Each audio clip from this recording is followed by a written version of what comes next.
visiting something with a person who very generously offered to guide us. She's a former sovrintendente of the archaeological heritage. So I was not able to decide anything yesterday because you've seen, I was sort of up to my ears with things. But, I would very much like to know, is there, from the Medna Group, or everybody else is also invited to come along, interest to do this walking tour? Otherwise, I need to call her immediately and say, no, sorry, we were joking. No, it's not obligatory. Okay, the president of IFLA Europe is saying it's obligatory, it's mandatory that the Mednet group participates. I appreciate the push from IFLA Europe very much, also because this lady has been really very, very nice and generous to put up a program. But I am personally, really knackered, so I might not be able to follow you. I asked her to take us from here at 6 o'clock and to bring us to the hotel by 7:30. She will be, like people who know something, who know a lot about a lot of things. I will repeat that we need to be at the hotel at 7:30, but it's going to be an hour and a half of walk. So, is there still a group who wants to follow this? Oh, yeah, okay. Okay, 1, 2, 3, 4, 5, 6, 7, 8. Okay, that's fine. Whoever will come, I call her. Thank you very much. Sì, annuncialo tu. This is about tomorrow. Here, now. Lo dico in italiano, poi tanto c'è la traduzione. E domani partiremo con un pullman organizzato e pagato da AIAP da Piazza di Porta Maggiore. Arriveremo all'area degli scavi di Ostia Antica. Per chi non li conosce è assolutamente un luogo da visitare perché è bello, io dico sempre quanto Pompei, qualcuno mi ucciderà però è così. E siamo ospiti del parco, quindi anche questa è una cosa molto bella. Dovevamo visitare il Parco da Faccio, uno dei 5 parchi da Faccio che sono stati realizzati dal Comune di Roma per il Giubileo, ma non è stato possibile inaugurarlo ancora, quindi lo vedremo dalla barca. Non partiremo dal punto dove normalmente parte il barcone che rientra a Roma, ma da un posto ancora più bello, perché un pulmino ci porterà al lago di Traiano, che in realtà è l'antico porto dei Romani, cioè i Romani fecero 2 porti, uno il porto di Claudio e l'altro il porto di Traiano, che è una forma esagonale, un luogo assolutamente straordinario, se lo guardate da Google lo vedrete, e da lì partiremo e risaliremo il Tevere per arrivare a una zona che si chiama appunto Tiberis, che è vicino al Ponte Marconi, dove c'è un cantiere in corso di cui vi parleremo quando arriveremo. Anche questo sarà realizzato entro l'estate. Attraverseremo il ponte, andiamo in un parco realizzato ormai da 3-4 anni, dove potremo mangiare vicino al fiume, chiudendo la nostra giornata e anche questo nostro incontro vicino all'acqua, come è giusto che sia. Grazie. Naturalmente queste visite sono aperte a tutti, non solo a AIAP, IFLA Europe, ma anche alle persone esterne che sono presenti e che vogliono partecipare. Grazie.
Welcome to everybody for the afternoon session based on productive coastal landscapes with the focus of agricultural systems and not only.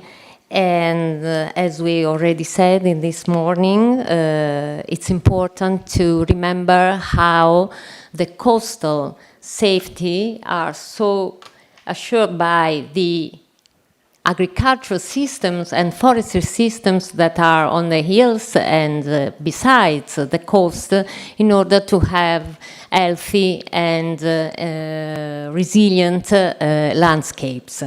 So I know we are a little bit late, so I don't want to spend so much words with you, so many words, and I invite Daniela Micanovic, sorry, after so many years, Micanovic, to tell something about the hunters system. Thank you, Daniela. Thank you, Francesca. Thank you all, and I would like just to say a few words about hunter industry, our reliable and long-term support in all the things that we're trying to do for the landscapes and for the profession of landscape architecture. Hunter industry, in its drive to enhance communication between landscape architects and the providers, we have started a collaboration with Hunter Industries, who is a global manufacturer of innovative irrigation systems and solutions. A company was started in 1981, and it is a family-owned company whose mission is to produce innovative products of the highest quality and back them with unwavering customer support. And it's precisely regarding this feedback that the relation with IFLA Europe is fundamental as the input when designing and maintaining gardens and all other landscapes is important for the constant evolution of our professions. On behalf of IFLA Europe, thank you very much for this unwavering support, and I would like to invite Santiago Casanella to say a few words. Thank you.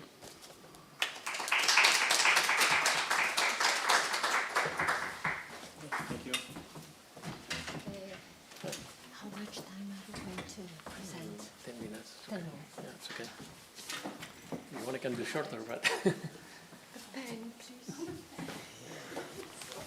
Thank you. Okay. I'll give you just a few minutes. Yeah, that's fine, no problem.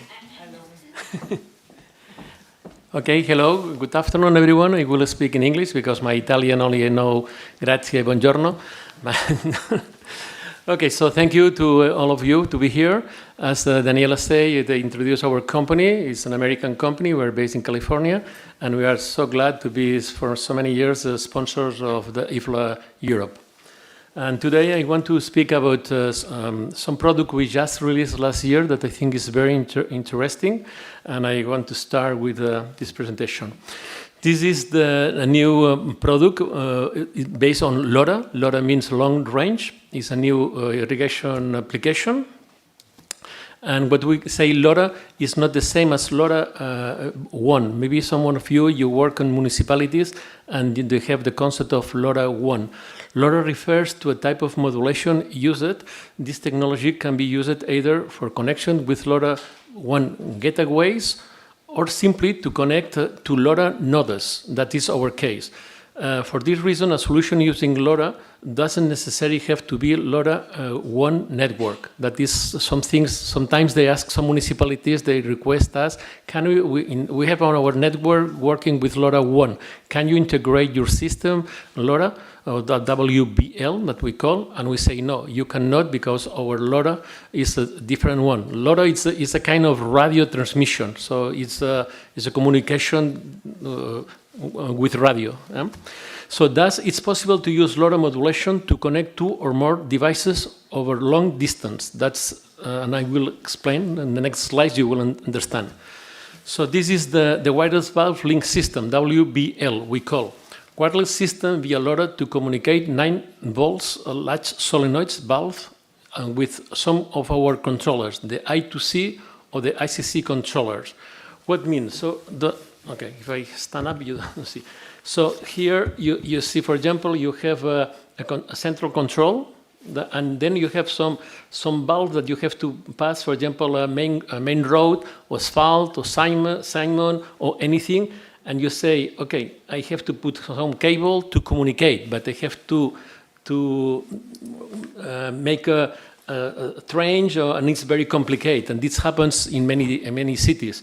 Then what you do is just you connect the valve with this thing that we call WBL, and then it communicates with the central station, the central control, and the central control you can be connected with your phone or with your tablet on the cloud. We have the two controllers, ICC with the Centralus, or ICC with another system we called Hydrawise.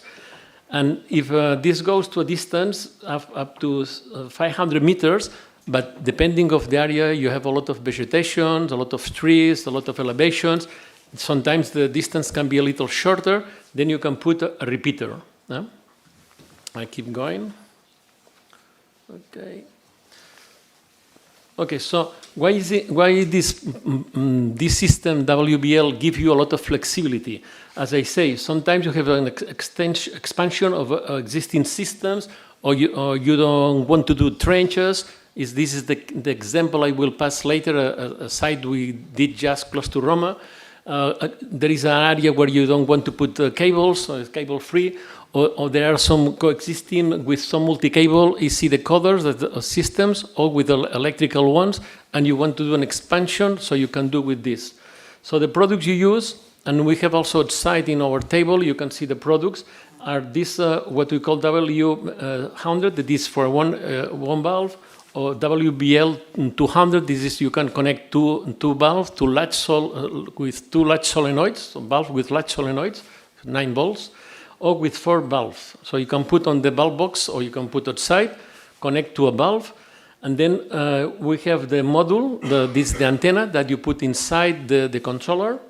We have an extension of the antenna that is very important to have a better connection, and we have also a solar panel that if you don't want to have batteries, because of course these products, they have 2 batteries inside, but if you don't want to use batteries, you put just a solar panel.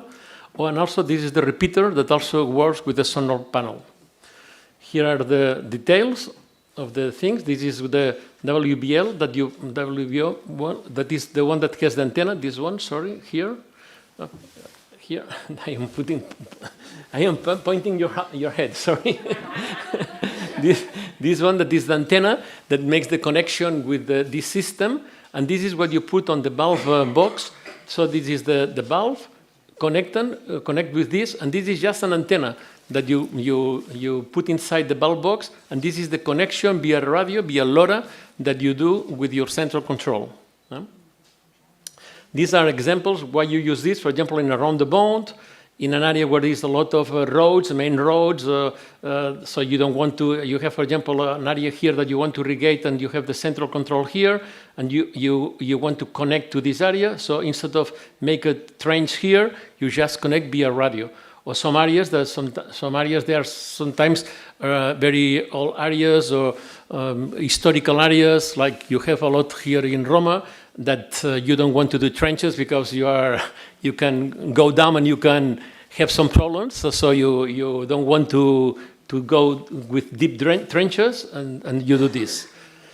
And then here I want to explain one of the projects we just did recently here in close to Roma, in Neptuno. This is Villa Borghese. This is Villa Borghese is located in a 40-acre park. It represents a resource primarily important for its natural, historical, and architectural characteristics. The villa was built with the name of Villa del Bell'Aspetto in 1648 by the Cardinal Vincenzo Costangli. This is a private house from a duchess. I think it's the duchess. I don't know the family name, but it's a duchess from very old. It's a private house, but I think sometime they are open to visitors, once or twice per year. The ones that you live here in Roma, in the area, maybe you know the area. So this area is forbidden because the Minister of Culture to do anything inside the gardens. So they have a very old system that was not working, and they, of course, you are landscape architects, and always they say, if you want to have nice gardens in these areas, or in this Mediterranean climate, you need to irrigate. So they need to improve the irrigation, and they call, well, here is a well contractor in Italy, Nicolini. They call Nicolini, that is a contractor, and they propose this system. Then the thing is not to do any trenches inside the garden. So they went, and these are the gardens. These are the project here that they have to improve because it was in a very bad conditions. And these are some pictures of the gardens. And then they can do only trenches outside the garden. So they put they did some improvements, and they put some valves, so 15 WBLs. These are what we call the mushrooms. We say mushrooms. One repeater, the controller and ICC, and then they communicate with our central software that is called Centralus. So they can communicate from far away or from home or from where you want. You can control the irrigation, you can connect to a weather station, and that's what they do. They have also some flow meters if you want, and they can see if there are some leaking of the water or something. And these are an old system they have, are PGPs from Hunter, but also now they are putting MP rotators, that is more efficient rotors. And these are what they did. This is the antenna, that is what I say, and this is the controller. Here they placed the controller in this area. Here is the repeater, and on the top you can see here is the antenna that makes the connection with all the area. Here are the bulb boxes. Here is where they have the valve and the pipe, and here is the mushroom I call the WBL that connects to the Centralus. Here are some areas where you can see. Here is installed. You see this is the two batteries go here, and here this is one of the bulb boxes. Here is another bulb box with two. These are the app where you make when you make the setup, and you can see if the connection is good or not, because sometimes it can be 500 meters, it can be 400, or it can be more. So, but here with your phone, you make you give the name of the WBL to the mushroom. You give this, you are number 1, you are number 2, you are number 3, and then you make your program. Here are some examples what you do with your app, and they tell you the percentage of the connection you have to be a minimum. We say 60% connection, but these ones are 80 or 100% connection, and that's all. Thank you, grazie. Okay. Thank you so much. Okay, time. Perfect. Thank you. Okay. Thank you for your presentation. Very interesting. And now I am particularly honored and glad to present the award of the second edition of the photo competition. We have a very fresh printed booklet of the entries. We had 47 entries, and today I invite to award the winner the president of IFLA Europe, Caterina Golziu, and one of the members of our international jury. So glad that she is here, Clelia Puzzo from GIAS FAO program. So,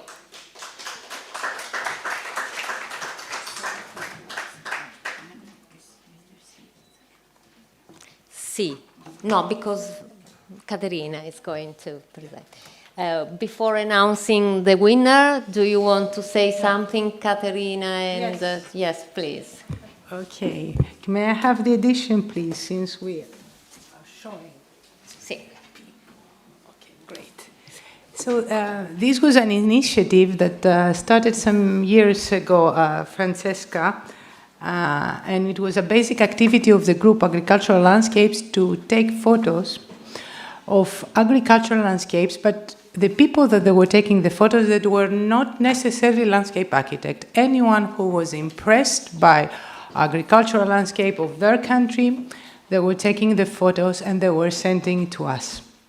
And this was basically the idea how to create awareness of people about their landscapes and about how they saw from their own eyes what is an agricultural landscape looks like. It was a first edition, a first booklet, but the first one didn't have people. So we just launched the second competition having people in the landscape. And the title People in Traditional Agricultural Landscapes has this exactly goal. So this year we had, as Francesca said, 37 entries from 10 countries. There were a lot of from Italy. You will notice on the awards after that. And also we have countries from Central Europe, from Eastern Europe, from Central we have from Belgium, from Poland, from UK. So this year, I will name first the jury in order to really express our gratitude, because the people that were doing voluntarily selecting all these photos. So it was Clelia Puzo from GSV. Thank you, Clelia. It was, okay, excuse me about the pronunciation, okay, now. From DG Agri, from the European Commission, it was Mr. Siltus, yes. Then from the European Landowners Organization, European TAC, from Eucaland, Mr. Centeris, yes. And then... Flemish, don't worry, it's impossible. It's impossible. And then I'm just saying the first name, Frida, who is our delegate from Iceland, but also representative of Agricultural Landscape Working Group. So I would like to ask... Yes, can you hear me? Yes, thank you very much for having me here. It was a pleasure to participate for the second time in the selection of the pictures. They are all amazing landscapes, and it was not an easy job to rank them. But again, yes, the ones with people or the ones showing traditional landscapes were the ones that were more attractive for me. And so thank you very much, and congratulations to the winners and to all of the ones who applied. From the FAO GIAS perspective, as you know, we look at traditional farming systems and not just landscapes, but also seascapes, and how they contribute to not just the beauty of the landscape, but also the livelihoods, biodiversity, and the culture and cultural identity of people who live in the places with their landscapes. So that is mostly our contribution, let's say. Also, because this is the first time that we had a seascape in our entries. That is quite interesting. Mm-hmm. Okay. So I would like to call to the podium the first winner, who is Marcello Mari. Thank you. Thank you very much. Thank you for the work. Now let's go on with the session. Oh, thank you so much. I'm sorry we didn't show the pictures, so you are very motivated to have the booklet and to download in the next days from the IFLA Europe website. And now I invite Caterina Golzio, that is already here, for the keynote speech. And she's the president of IFLA Europe. She also teaches at the University of Athens, agronomy faculty, okay? And she has a very long CV, and we don't have much time, but we know her very well.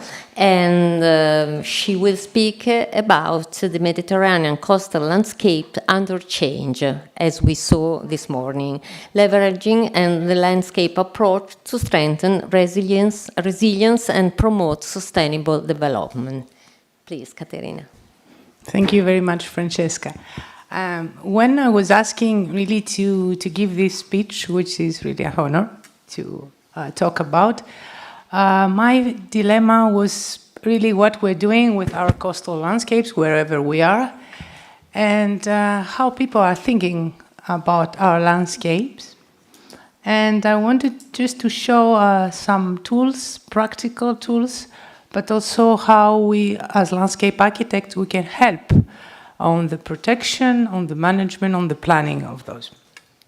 So my speech is going to focus mostly on the challenges that our coastal landscapes are facing and what we can do. Of course, most of us, we know, but let's share some common anyway examples.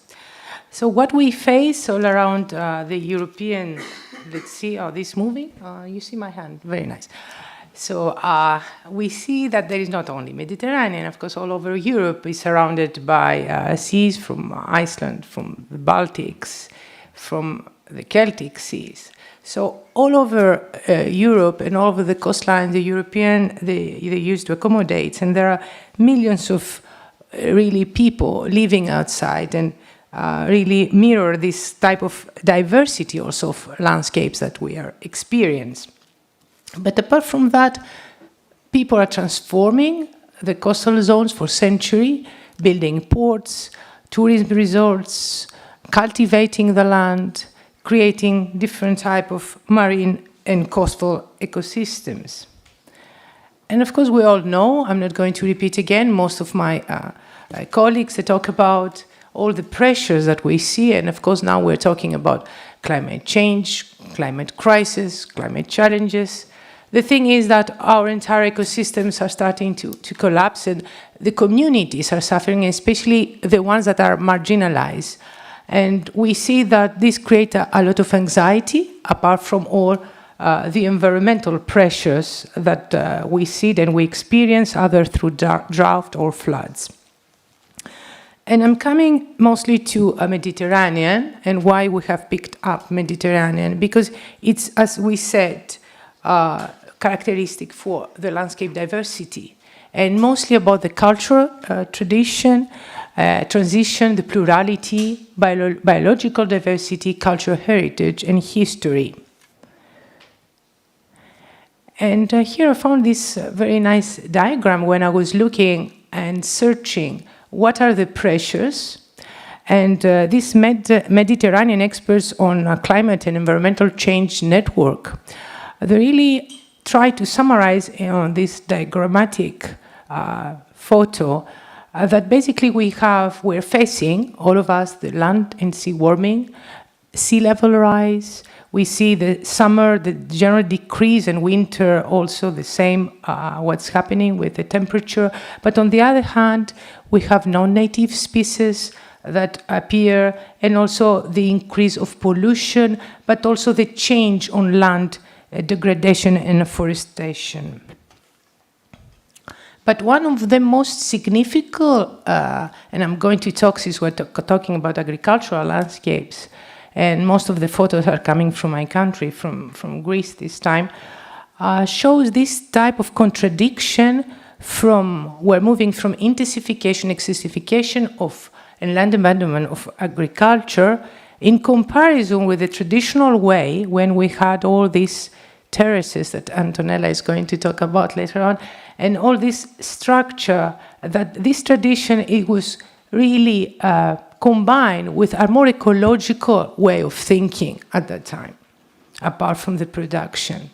But what was happening today is that we're facing this really agricultural abandonment, people that don't cultivate their land, they go away, but this has also environmental effects, because this is combined with landslides, has other issues too.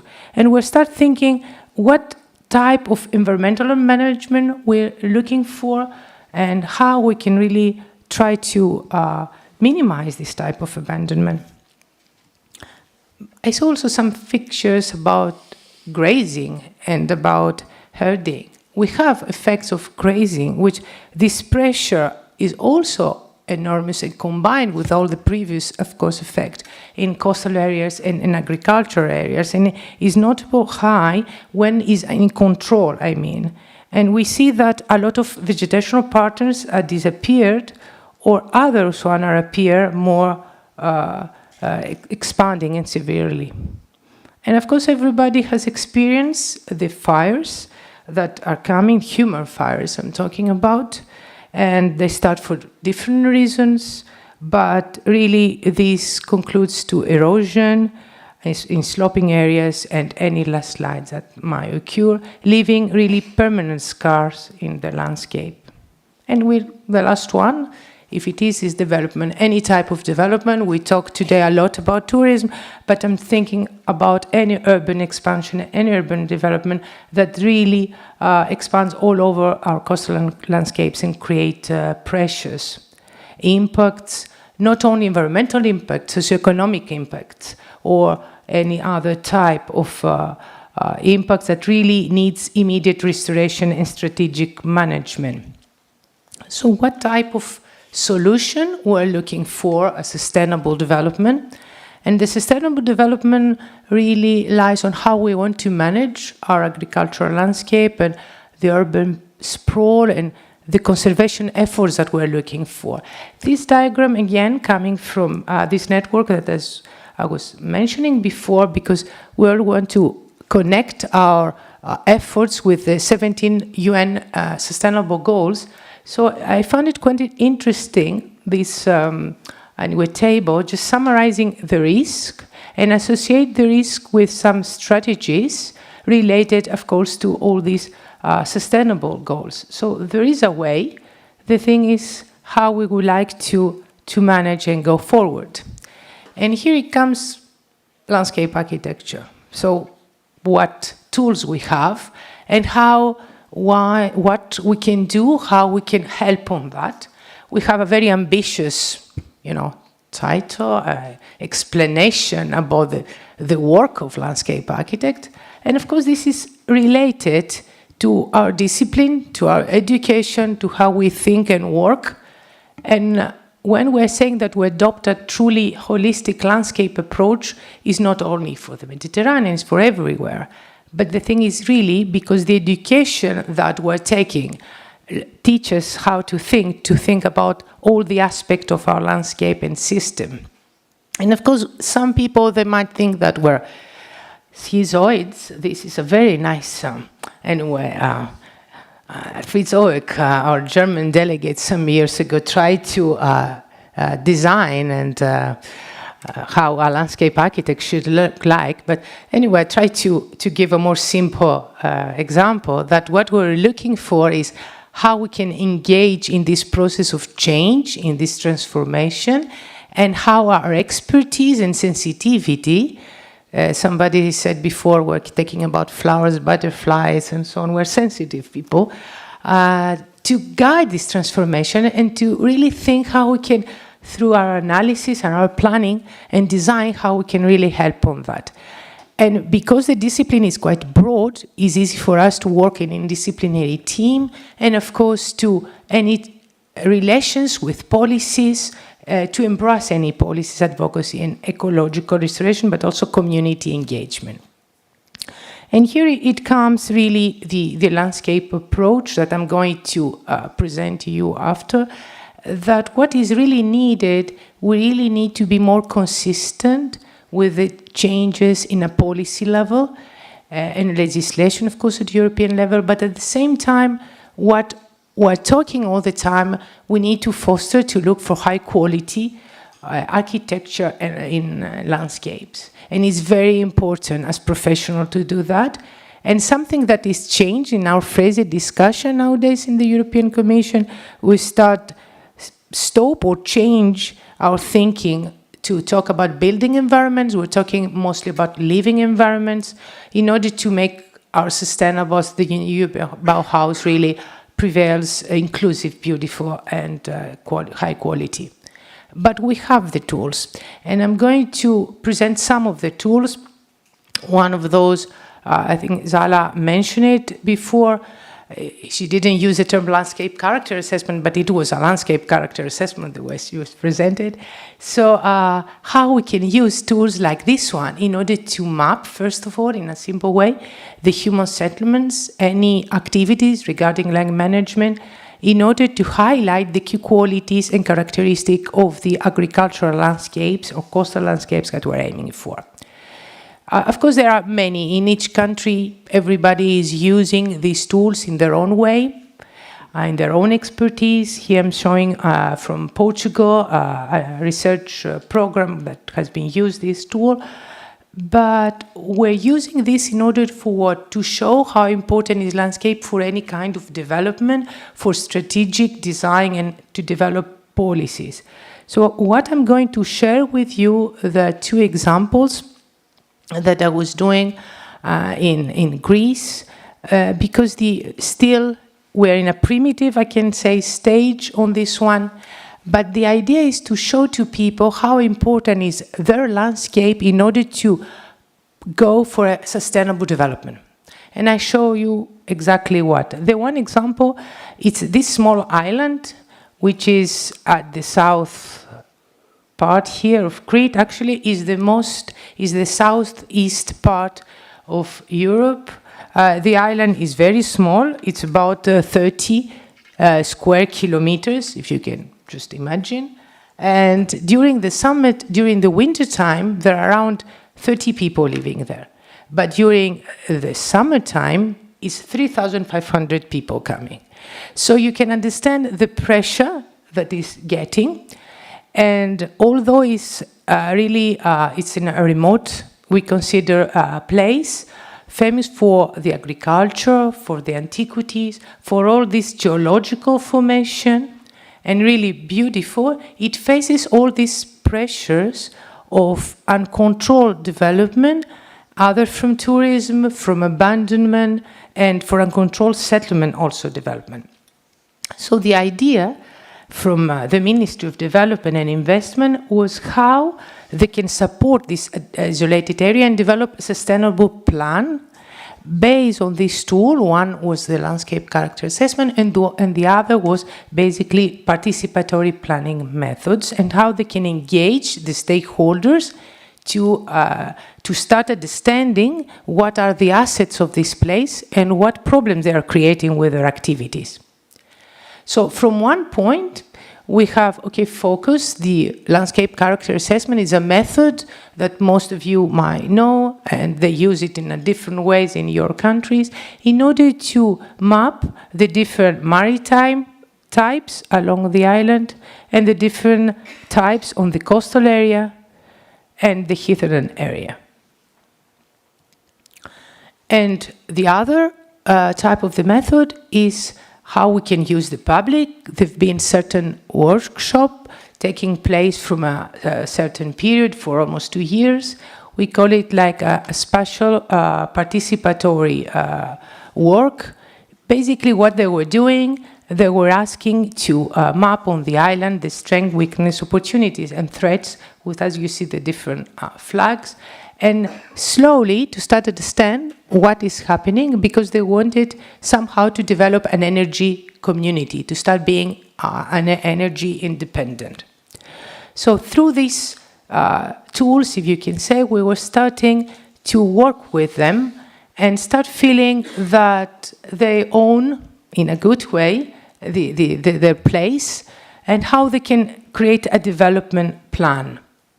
So the island was, as you can see, was famous for the marine type and the different other types, ravines and terraces and the coastal areas, different type of coastal areas, around 22 landscape types and about 10 coastal different types and 4 marines and 8 heathland areas. And what we did here, we tried to do a compatibility matrix, meaning that we have the landscape types and we have the different type of development or actions, if you can say, from environmental protection, self-efficient energy, agriculture, and cultural enhancement and all alternative form of buildings. And based on the interviews that we did, the questionnaires, the workshops, and all this work for these 2 years, we could judge if all these, they were compatible, low compatible, medium, and so on. And all this, of course, led us to some strategies. And the general strategies about that it was important to create a place model for the area, for the management of the area. That landscape character really was very important for to take into consideration for the design, and also the promotion of landscape elements with specific ecological and aesthetic value was important for the enhancement also of the biodiversity. And certain landmarks that we could see, of course, they were again important for the protection and for the enhancement. But all these, it was again, we should create an awareness. We should combine educational, recreational opportunities and activities in order really to start educating people that they were coming, because there were a lot of geological structures, habitat conservation areas, and you can understand with, especially the summertime, with all these people coming, somehow we have to start thinking how to control all these of these people there and what type of development, tourist development we would like. But in order to be more close to them and to start being more realistic, we started to develop specific design guidelines. I'm just giving you some examples here. The hard landscape terraces and stone walls that they were really important, how they could restore it. The fill patterns, which were quite distinctive, they could be a pattern to guide them for the shore development. And of course, the coastline and water corridors should be preserved, because at the time being, they were building illegally on the sand dunes, and they didn't really, although it was the danger of a flood during the winter time, they couldn't really respect this. So we were trying through different ways to explain to them, at least for the beginning, how they should work about that. So this was a tool as we, as landscape architect, can guide people, help people to understand how they should evaluate their landscape and to work with them for development. The other case study, and the final one, is the other way around. We're talking about a remote area, remote from agriculture, but on this part, oops, sorry, here it is. It's the most touristic part. You might heard in Crete, they call it Eluda. A lot, we used to be with huge hotels and so on. But all the other area is completely remoted, and people, they start abandoning it. So they came to us asking how they should develop the area. So through this landscape approach, we try to find a way really to provide a kind of a development. So the first thing, again, through mapping and show the different landscape types of the island, we try to combine and describe what was the landscape that they're talking about. The second phase was to find what are the field of interest. They had agriculture, they had livestock farming, the tourism, the mass tourism, but they would have also alternative type of tourism. They started having renewable energy, and of course, different other stuff. For example, climate crisis slowly was again apparent, and they had biodiversity that they had to think how they should protect it. And the society, when I say society, I mean they had socioeconomic issues, because as you send people, they were living, and there were stuff in the hinterland, they were more poor, so they tried to find a way what they should do. So the strategy, they were based on the goals, how they should protect the character, how they should promote this multifunctional character again, and to identify opportunities for alternative ways of tourism and protect all these landmarks, the different type of landmarks that they have, and all the other stuff that I don't want really to make you tired about that. So we concluded to some strategies based on different sectors. And as the European Landscape Convention says, for example, that we are aiming for the protection, the management and planning of our landscape, all the strategies, they were classified according to these. And for specific sectors, we started to having, for example, I just pick up some examples here for agriculture regarding the protection.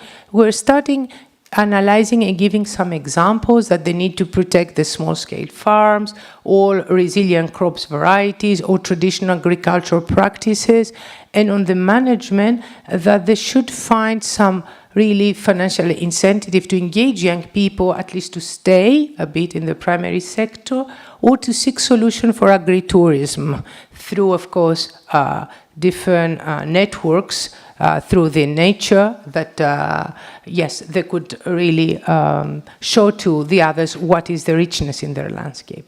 And planning how they can preserve the dry stones, also walls, and the construction, and how they could plant really small trees or shrubs at field boundaries to ensure habitat continuity. Livestock also was apparent, but they needed to control the grazing. And of course for tourism, because it was a lot of historical monuments such as windmills they had some cisterns, how to collect water, so it was very important how they can promote them and enhance tourism in this way, provide guidelines for those. And the other thing that probably you face also here is renewable energy, because if it is not designed or planning properly, it replaces the agricultural land. So they had definitely to conduct environmental impact assessment and to see how they can fund the financial support really to develop these type of sources and create energy communities. But in order to do that and to maintain also the agricultural landscape, it was very important to go for a multifunctional way of thinking to combine those. So these were some examples of these. But what we came at the end, we said, okay, what we're going to do with this area? Do we definitely need to find a solution to develop it somehow? The other alternative would be just leave it to ecology, leave it to nature, and find really, we don't have everything to design and develop. So the thing is now to work with them, because this is a project in process, and to discuss with them more, how can I say that, alternative and easygoing activities in order to start showing to the people what is the richness of the place, but also slowly to help the ecology of the area and to see what they can do. So to conclude with these two examples, I wanted just to show that we as landscape architects, we can come from the beginning and start helping and sensitizing people about their landscape, how they can develop. And we have the tools, I'm just presented an example of that, and we have the tools also to help from the beginning when we are thinking about policies on protection and management. We don't necessarily help what is happening after the policy level. And this is something that I believe that IFLA Europe from now on should start thinking about that from the beginning, before the voting or of a policy. The people, all of us should be involved at this level. So yes, this is, I think, my contribution, and thank you very much. It was very short. I know most of you are very tired, and I hope I didn't make you to feel more. Thank you, Caterina. I have a question, Okay. as always. Okay, great. Do you think also in your kind of policy of a PES, payment for ecosystem services, because the 35 people that usually live there without a tourist could be paid for the ecosystem services that they supply for also the tourists and so on? Sì. Niente, tutto bene. Yeah.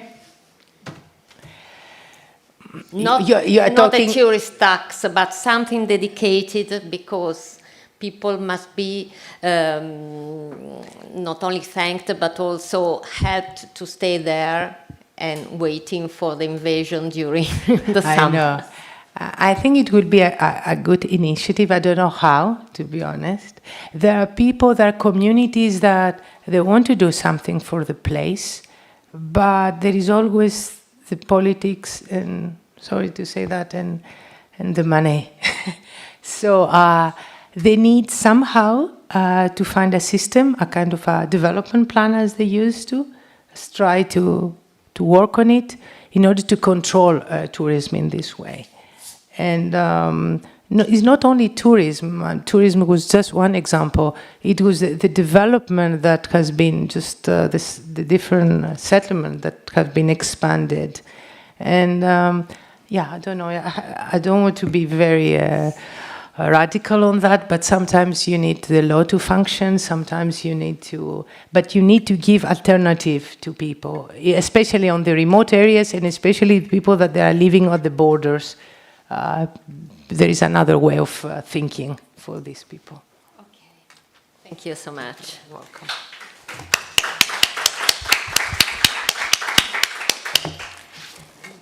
I think that as IFLA Europe, in our goals, we can think about how to encourage this payment for ecosystem services in the future, maybe.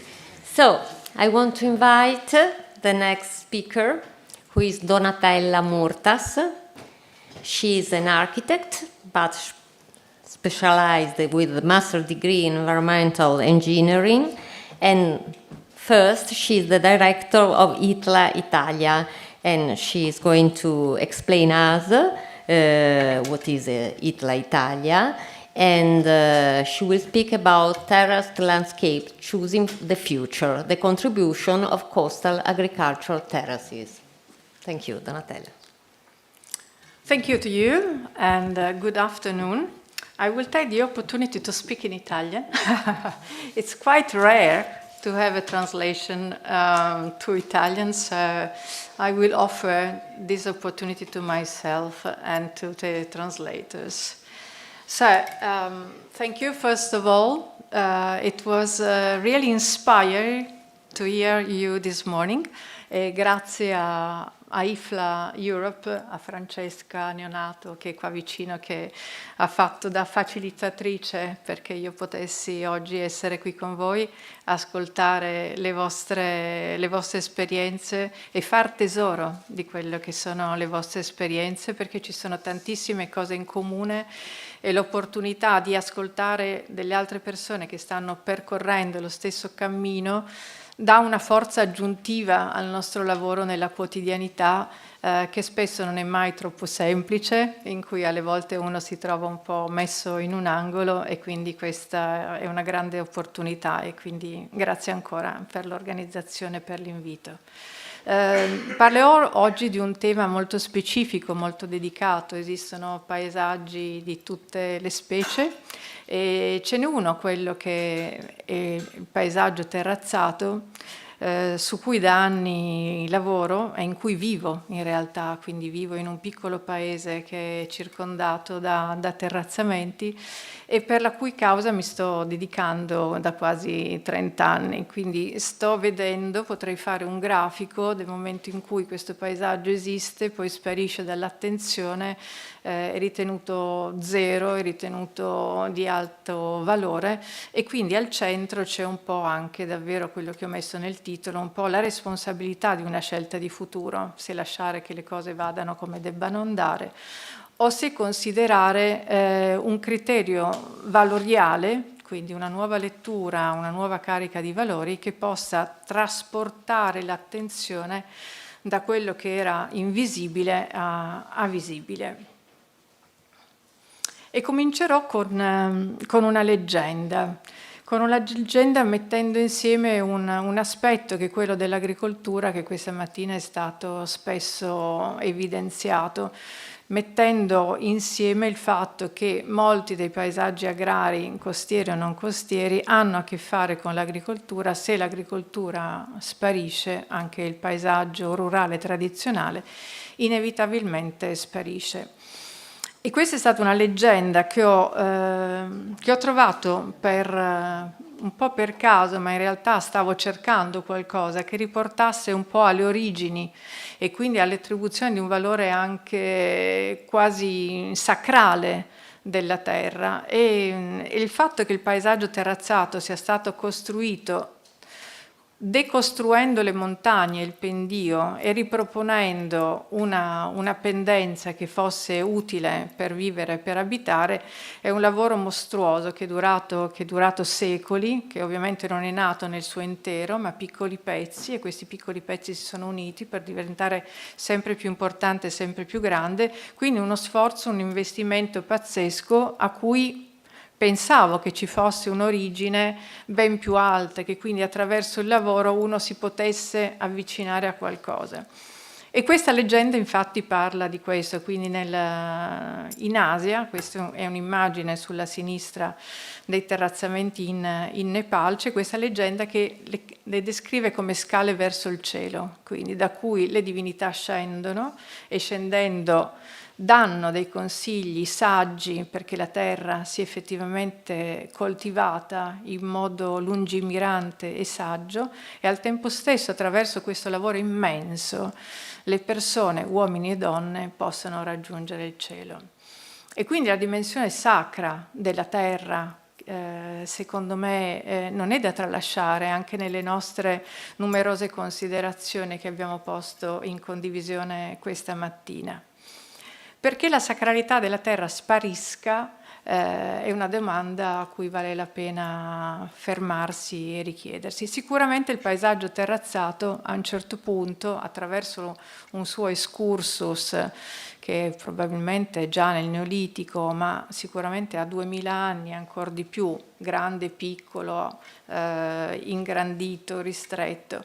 Però perché sia sparito, e questo è soprattutto dopo la Seconda Guerra Mondiale, ovviamente è attribuibile a un cambio di rotta dello stile di vita, quindi il mondo rurale se n'è andato e messo di parte, il futuro stava nelle città, il futuro stava nelle industrie, perché andare lenti non serve a niente, bisogna andare veloci. La meccanizzazione ovviamente è stata fatta appositamente per la pianura, perché in montagna non doveva più starci nessuno, e di conseguenza tutto ha preso una forma che ha portato cosa che poteva essere al centro fuori rotta.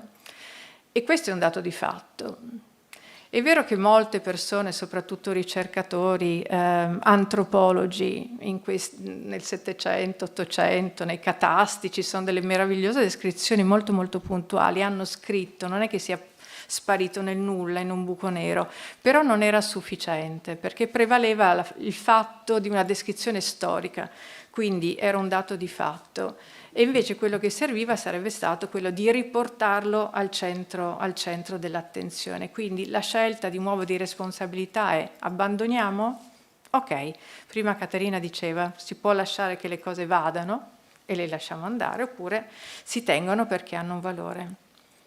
A un certo punto scatta un click come sempre delle grandi istituzioni, no? Si nota che a un certo punto le cose vanno in una direzione, però dall'altra parte si creano dei grandi vuoti. Quindi a furia di pensare per punti, per centri, la città storica, il wildlife nelle sue espressioni dei grandi parchi, succede che sparisce il paesaggio. E allora l'intuizione di queste grandi organizzazioni è quella di vedere, ok, mettiamo insieme i pezzi, no? Invece di siti pensiamo al paesaggio, ed è lì che entra il paesaggio terrazzato. 1995, non sono tanti anni fa, quindi sono tutti dei pensieri molto molto recenti, è un modo di pensare che è attuale, che direi quasi contemporaneo, e grazie all'apertura della categoria paesaggi culturali entrano i paesaggi terrazzati, prima non sarebbero mai entrare, ed entrano con le Filippine, 95, poi ne entrano tantissimi, penso che oggi saranno più di una ventina, però il focus della cosa è che esprimono l'armonia, e questa mattina l'armonia è venuta già a galla, tra gli esseri umani e l'ambiente, quindi non si entra in collisione gli uni contro gli altri, chi vince, ma è attraverso un approccio simbiotico gli uni con gli altri che c'è la sopravvivenza e c'è il benessere. Poi entra la dimensione immateriale, poi entra la FAO, perché c'entra anche non solo l'aspetto visibile, storico, ma il cibo comincia a essere significativo, le tradizioni agrarie cominciano a essere significative, ma è questo per dire che il mondo sta cambiando e sta cambiando il pensiero, ed è il pensiero che ci porta a girare a destra piuttosto che ad andare avanti per la stessa strada.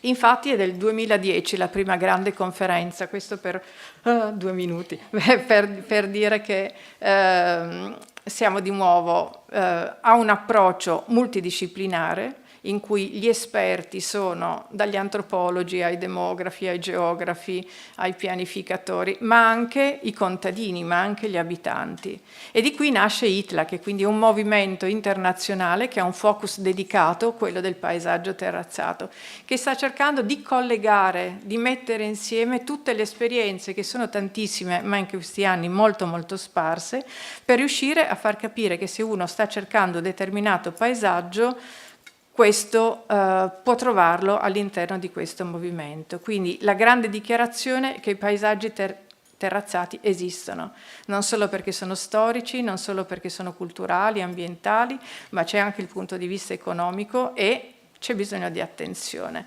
perché oggi più che mai, con i concetti del valore dell'oggi, sono l'unica e valida soluzione per tenere in piedi i versanti coltivati, per il cibo, per la fertilità, per l'acqua, e oggi come oggi anche come modalità di interagire con quelli che sono i rischi del dissesto idrogeologico, dei cambiamenti climatici, della perdita di agrobiodiversità, di fertilità, e sono a tutti gli effetti una scelta di futuro. Quindi sono paesaggi collettivi, c'è la necessità di una visione collettiva, senza visione collettiva, senza il coinvolgimento delle comunità, non si va da nessuna parte. Quindi il percorso è lungo, ma è vero che dobbiamo riguadagnare tempo da almeno 80-100 anni di nulla, e di mettere insieme le cose. Quindi se noi ci affacciamo su una costa, non avere attenzione a quello che c'è dietro, e dietro ci crolla sulla testa, che ha gli svantaggi sulla costa. Quindi attivare delle alleanze, questo diventa importante. Nel 2016 in Italia abbiamo dato vita a questo manifesto che ben mette in evidenza il fatto di guardare a livello ampio, di costruire alleanze, di mettere insieme i pezzi, perché l'effetto domino è significativo. 4 esempi veloci. Uno è cominciare dalla bellezza. Siamo in Costiera Amalfitana, in Italia, quindi la bellezza di questi paesaggi sulla costa, paesaggi che vengono riconosciuti come grandi attrattori in tutto il mondo, non è gratis, nel senso che dietro c'è un enorme lavoro, e senza un lavoro di chi coltiva la bellezza si perde. Se si perde la bellezza si perde l'attrattività, se si perde l'attrattività i turisti non vengono più. E quindi qui bisogna ricominciare un po' facendo il percorso inverso, capendo che è un approccio multidisciplinare di sistema che permette alle cose di funzionare. Questi sono i 4 esempi che arrivano dal nostro network in modo diretto, quindi qua dietro c'è una persona che, ecco, questo qui era la mappa per dire le 4 stelle, stamattina si parlava delle 6 stelle in Egitto, qua cominciamo a scalare con l'attenzione. Quindi la costiera amalfitana è conosciuta per i limoni, qui c'è questo sentiero dei limoni che praticamente ha le orde di persone che vanno, che percorrono, ma poi questo non c'è. A Carvio si è messa insieme per cercare di offrire degli spunti innovativi. Uno di questo, e vado alla risposta anche che prima facevi tu Francesca a Caterina, è quello che com'è che le persone riescono a produrre bellezza, a produrre attrattività per i turisti. Questo è stato secondo me un'innovativa, quindi Dollars for Deeds. Tutti gli ospiti di questo albergo formidabile, che è un antico convento sulla costa, quindi proprio sul mare, pagano, quindi questa grande catena di alberghi che in tutto il mondo ha deciso di dare una quota che va all'associazione, che va agli agricoltori. Quindi non passa attraverso le municipalità, ma va direttamente ai progetti e agli agricoltori. E questo è un modo per rendere i turisti più consapevoli, un turismo responsabile, e per non fare dei giri strani, ma per entrare di prossimità, cioè dal turista a questo. E qui si lega all'agricoltura. Appena sopra, su questi terrazzi, è vero che ci sono i limoni, però i limoni hanno un grande investimento, c'è bisogno di grande lavoro, quindi adesso la ricerca di trovare il prodotto che non richieda tantissimo lavoro, che al stesso tempo ci siano dei bassi investimenti, attraverso i bassi investimenti ci sia un ritorno economico anche sufficientemente veloce a cui tutti possano accedere. E qui si è riscoperto, queste sono culle dell'agrobiodiversità, un sema particolare di un pomodoro particolare con una storia meravigliosa, da cui sono stati ripresi i semi, sono stati trovati piccoli agricoltori, una piccola ditta di trasformazione, quindi adesso è ritornato questo tomato fiascone, che è collegato al nome di un re, e che riporta di nuovo alla pizza, quindi un cerchio che si chiude, perché il paese proprio sopra la costa è famosissimo per la pizza, di conseguenza ci sono nuovamente tutte queste relazioni e tutto torna. L'altro esempio, siamo sempre sul mare, siamo nell'arcipelago delle Isole Eolie, della Sicilia, anche qui dei paesaggi che oggi riconosciamo come paesaggi mozzafiato. Qui il concetto è stato proprio quello di trovare le isole come campo di ricerca per la ricerca scientifica e universitaria. Quindi la collaborazione stretta, quello che viene, è il trasferimento dei risultati che non rimangono all'interno di cose circoscritte all'interno dell'università, ma che vengono trasferite alle comunità. Quindi una serie di mappe dedicate, l'uso, stanno bene, stanno male questi terrazzamenti, che cosa offrono, che cosa succede se crollano, e al tempo stesso costruire una sensibilità e una forte consapevolezza del proprio patrimonio con le comunità locali, che sono le uniche che poi hanno un ruolo di protezione. E qui mi inserisco sulla dimensione immateriale, che è quello della costruzione in pietrasecco, l'altra della costruzione in pietrasecco, perché senza determinate tecniche questo paesaggio tradizionale non succedono, inserendosi con le nuove tecniche non solo perdiamo questo tipo di paesaggio, ma anche una capacità di creare quelli che sono degli ambienti di vita, non solo per gli esseri umani, ma per flora e fauna, che invece oggi noi riteniamo molto molto importante. Montenegro, so che sono fuori tempo. Solo una cosa per dire che c'è di nuovo un altro caso, qua siamo dall'altro lato dell'Adriatico.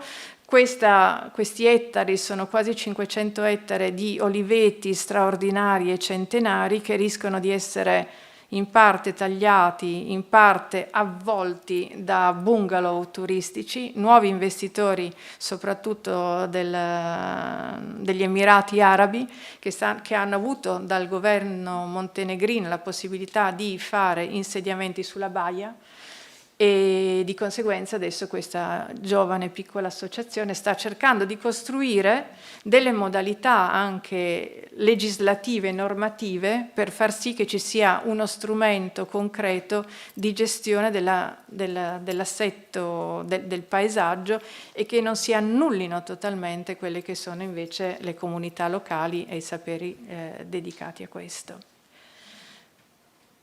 Le cose che ha detto prima Caterina, l'ultimo esempio è perché è piccolo, quindi questo qui sono veramente micro interventi, siamo sulla costa in Croazia, dove è proprio l'interesse dei singoli, delle famiglie, quelle che si prendono cura del proprio territorio, di quello che hanno avuto realmente in eredità.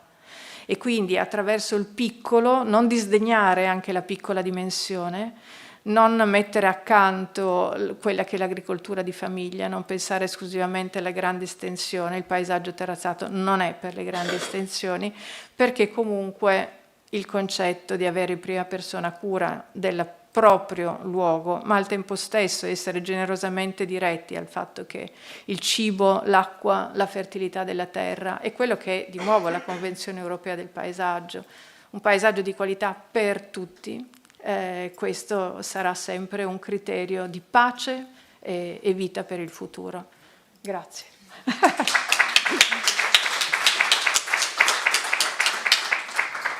Thank you so much, Donatella. You are always so involving and appassionated in your presentation. Thank you, really. Sorry for Now, the delay. I want to invite Ikram Saidane, please, directly from... Cosa è successo? Francesca cosa? Ah, sorry. I had a question, but I can do it later. No, please. Tu Donatella? Yes. Until they... Sì. Je vous en prie. At the end. We have a discussion at the end. No, don't worry. We are in time because... So, what did we decide at the end? What do you prefer? Or now? A direct question. No.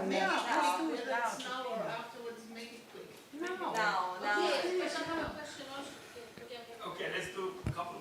My question is, there's a picture you shared that shows terraces, A glass of water. agriculture, and I was wondering...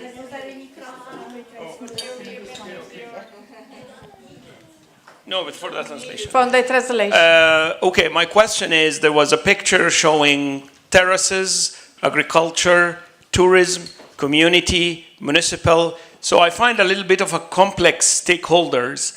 And I was wondering how progressive Italy, or how when you work with local stakeholders, because I can see role for central government represented in sectors of environment, agriculture, and tourism.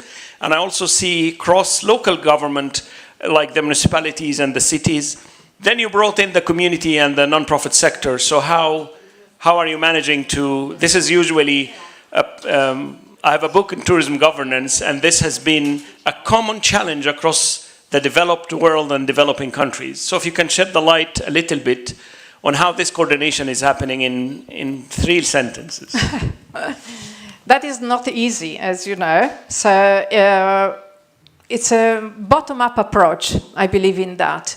So working with local community, even if it's very difficult, it is more effective. If you have consensus at the bottom, you might get into a mayor that is an illuminated one, that goes through the political winding roads up to the region. And up to the region, then you move around at the national level. That is not always the case, because sometimes you have law, you have normative that are colliding with that. But if you don't work at the ground level, you won't have anything. So in my little experience, I believe first on the ground and then up. The other way around, it's difficult to make a community understanding really why you are doing so. You have different ideas, and then you have to fight with them. Sometimes, at least in Italy, it's really, really complicated to make any kind of landing on the ground, and people reject them. So it takes years and years. So when you are on the ground, it is effective. That is my small opinion. Yeah, just very quickly. Thank you very much. I know Timmy Tillman from... Timmy Tillman, right. I was watching your presentation. You know, I come from Greece. The cyclads are stitched with terraces. I was in Tinos Island, and all the island is stitched with terraces. But the thing is, after like 2-3 years that I was very much interested in terraces, I saw that it's very, very difficult to get the people back to work on the traditional agricultural ways. Because that was their life base there, and they were in terraces all day long. So that was their way of living. We come as scientists from, or like people that had an agricultural past, from a romantic perspective, to say that, okay, this is beautiful, this is nature conservation, this is ecosystem services. But the blunt reality is that you can't get back to that socio-economical model that sort of created and sustained those terraces. So it's not like a question to you, it's more like a it's like a little statement that coming from Greece, that half of Greece is stitched with terraces. The top down, I think it's a bit better than the bottom up, because it's stitched. Greece is stitched. If you go to Tinos Island, it's a fairy tale. It's all stitched with terraces, all abandoned, because people don't work on the land. What was frightening this morning was the councillor saying, in few years, 75% of people will live in town and metropolis. That was a little bit I'm sorry to... I just want to conclude saying that it's not frightening, it's a reality. Because when I talk to people from Tinos Island, you know, there are poems saying that it was very hard to live in Tinos, and working on the agricultural land made you bleed, because it was very difficult to work on the land. So the people found easy solution to do something else. So we had also migration to Australia, I don't know, America, blah, blah, blah. So that my statement is, and we have to work together, okay, increasing awareness about terraces is one thing. Preserving them in a sustainable way, it needs a lot of thought, because people won't return to that way of doing practice in the land. There are examples of people coming back to that. On the Day of the Earth, I was in a conference with young agriculture farmers. Well, there are few, but I can offer you examples all around Italy when it works. And there are people, young people, some with a university degree. That's a small percentage. Yeah, a pastry or a shop here in Rome, and you ask for a bread made the traditional way, well, it has a cost. You pay for it. If you go and want olive oil, and there are terraces with olive oil, vineyards, and therefore wine, you pay for them. It is a matter of say, okay, do we want to abandon everything? What about the future? We don't have the future in our hands, totally. We see that, impossible. What it is if a cataclysm would happen? Where are we going to stay? In cities? In a dystopic future, cities are the worst place where to stay. Why people are still wanting to stay in a city, in a metropolis? This is a hunger for sure. No water, no food, you will die. So, this is, I'm just making the point over the tone, but just to say that, okay, it's not that poetry to go back, but I can tell you that living in a town could be a hell if you don't have a proper job with a proper salary. If you don't work and have a nice job, you might go and work in a factory during the night. You can have a life that is not really happy life, but a miserable life. So this is a choice you do personally, where I want to stay, where I feel at home, what I want to go for my life. There you go. Impossible to restore all the terraces. I do agree with you. But I think that an option, I will leave it open.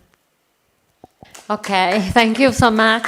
I think that the next conference maybe could be about this topic. That is very interesting. Now, I already invited, and she is already here, Ikram Saidan, sorry, from Tunisia, and she's MedNet working group member. She's a professor, assistant professor in SUS. Sorry? Not professor, I wish to. Sorry, assistant professor. In a few years. At the Department of Landscape Architecture in SUS.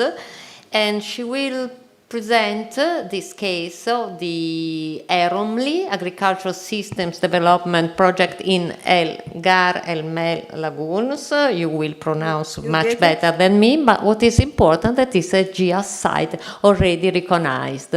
So the circle is closed. Please. Thank you. I won't miss the occasion to thank the organizer, IFLA Europe, Bauhaus for Med. I want to thank IEP for the warm welcome, and the excellent organization. I'm thinking about Uta, Roberta, and all the persons behind the scenes. I'm also delighted to be here with you, and very grateful for being hearing all the speakers since this morning session. I'm grateful for the inspiring and very significant contributions and thought-provoking contributions. So we have seen that nature can transform itself from a foe to an ally. And farmers have known this for centuries and have learned to survive and produce food despite hot temperature, little water, and even lack of arable land. And they did that before landscape architects and engineers tried to do. And under such circumstances, communities have translated their resilience and inventiveness into farming techniques that have endured the test of time and are a part of the solution for a challenging future. And today I would like to share with you a powerful example of this ingenuity. I'm talking about the Ramli system, called also the Al-Gethaya system in Ghar el-Melh, where farmers turn tough natural conditions into a productive and a sustainable way of life. So let me take you to a small town in the northern of Tunisia called Ghar el Melh, that once was a Phoenician settlement, another time, like Carthage, dating back to 1100 BC. It lies between the mountains of a mountain in Nador and the coastal lagoons of Ghar el Melh. Which is now protected as a Ramsar wetland.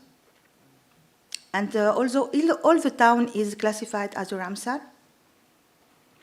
And in this unique and challenging environment, a remarkable agricultural technique known as a Ramli has allowed farming to thrive right where it once seemed impossible.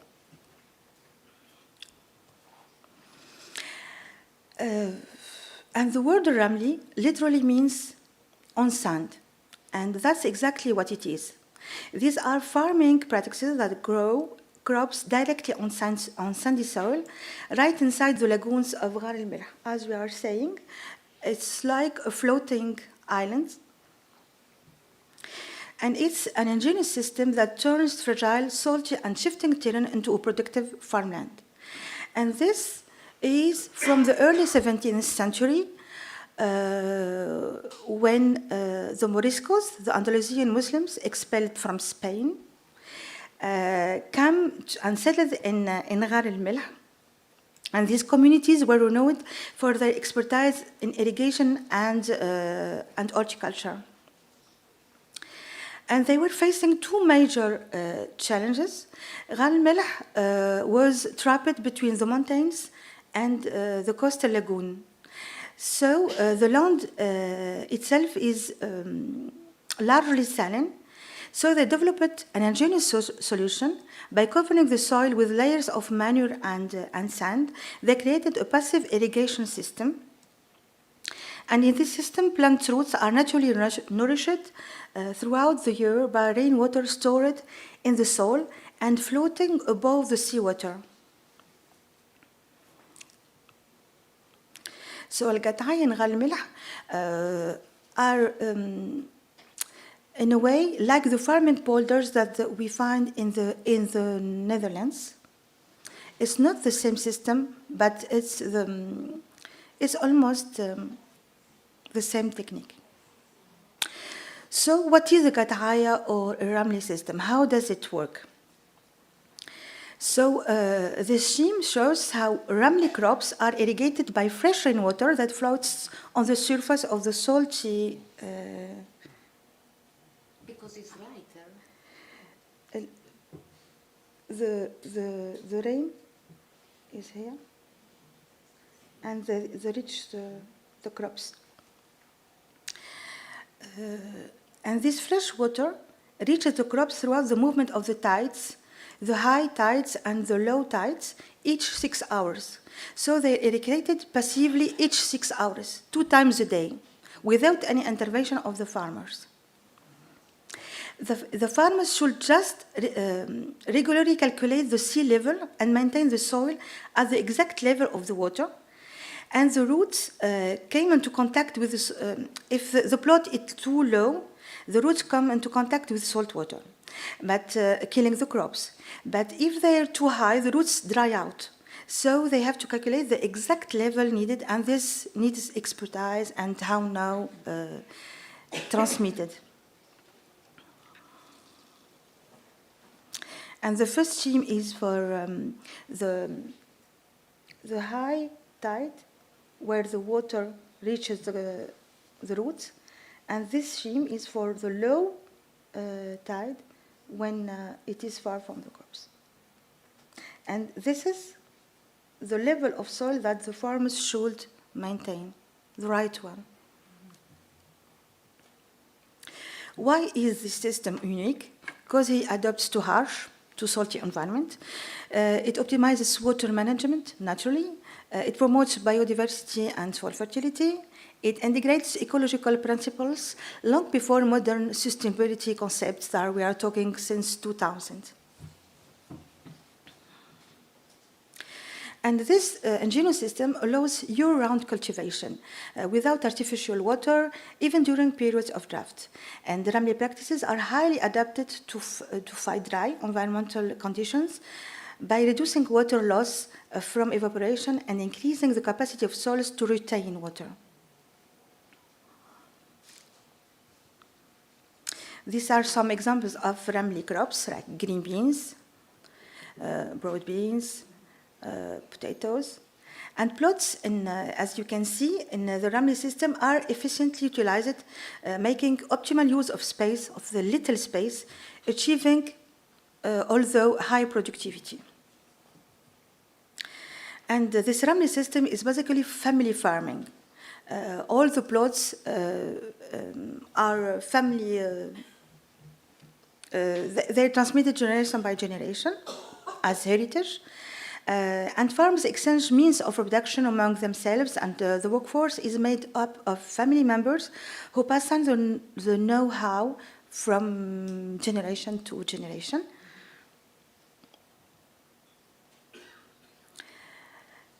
As you see, the plots are very narrow. They don't exceed a few hours of superficie. And this has a reason. In this way, they are well protected against winds, dry winds, and sea spray. When they are very much larger, farmers could not protect them. And the secret of protecting them, these fences, is not only for delimiting them, but it's to protect from the dry wind, and this takes specific techniques. This is for example, the distance to maintain between the beans. It's as the farmer showed. It must be at three fingers, his fingers. So there are local varieties who are known to have unique flavor, known by local consumers. But potatoes are the most important crop in the Ramli plots and in all the region of Ghal Milh. They're very, very sweet. This expertise leads them also to practice tree cultivation alongside vegetable farming.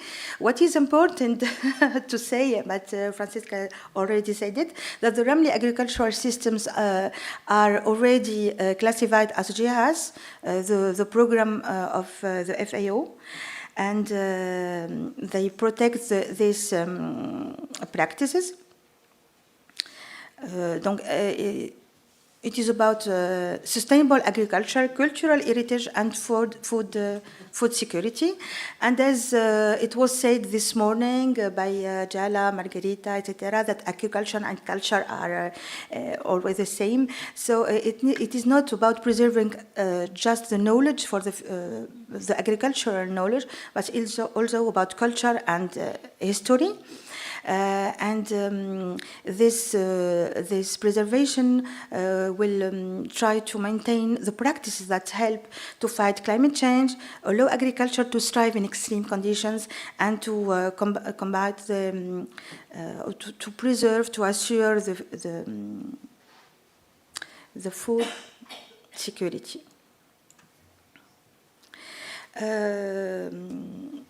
One minute. And this preserving of this lagoon, the Ghal Milh lagoons, had an impact on regional development. This preservation is integrated into a local ecocultural circuit, which includes several hiking and biking trails, rest areas, and points of view. And this initiative helps to support local economy in general.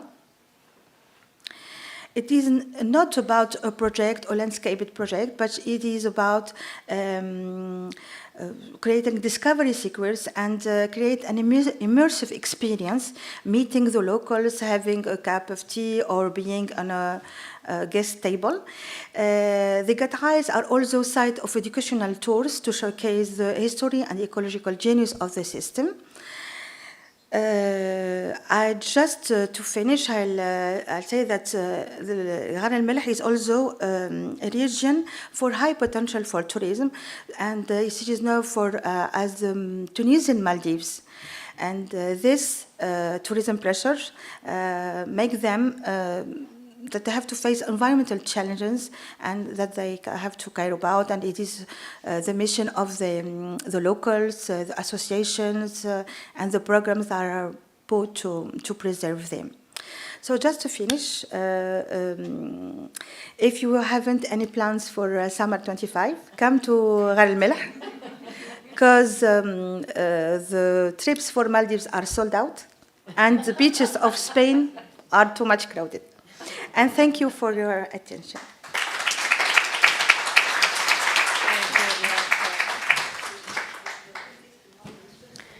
Thank you, Ikram. Now I invite Marlene Shahin directly from Lebanon. She's the delegate from the Lebanon Association of Landscape Architects, and she will present the Lebanon coastal landscape. You have 10 minutes. 10 minutes. Okay. Okay. No? Hello everybody, buongiorno, grazie. Parlo un po' l'italiano e sono molto felice di essere qui a Roma. Grazie. And special thanks for Leila, the Lebanese Landscape Association. And so today I will talk about the Lebanese coastal landscape. I saw the work of my colleague and everybody. You choose very good things. I did in a different way, really, because what I choose to do and to show today is about the coastal Lebanese coast, and my work will be a little bit different. So I don't know if we will see. Okay. Here is my, let's see, here is my topic.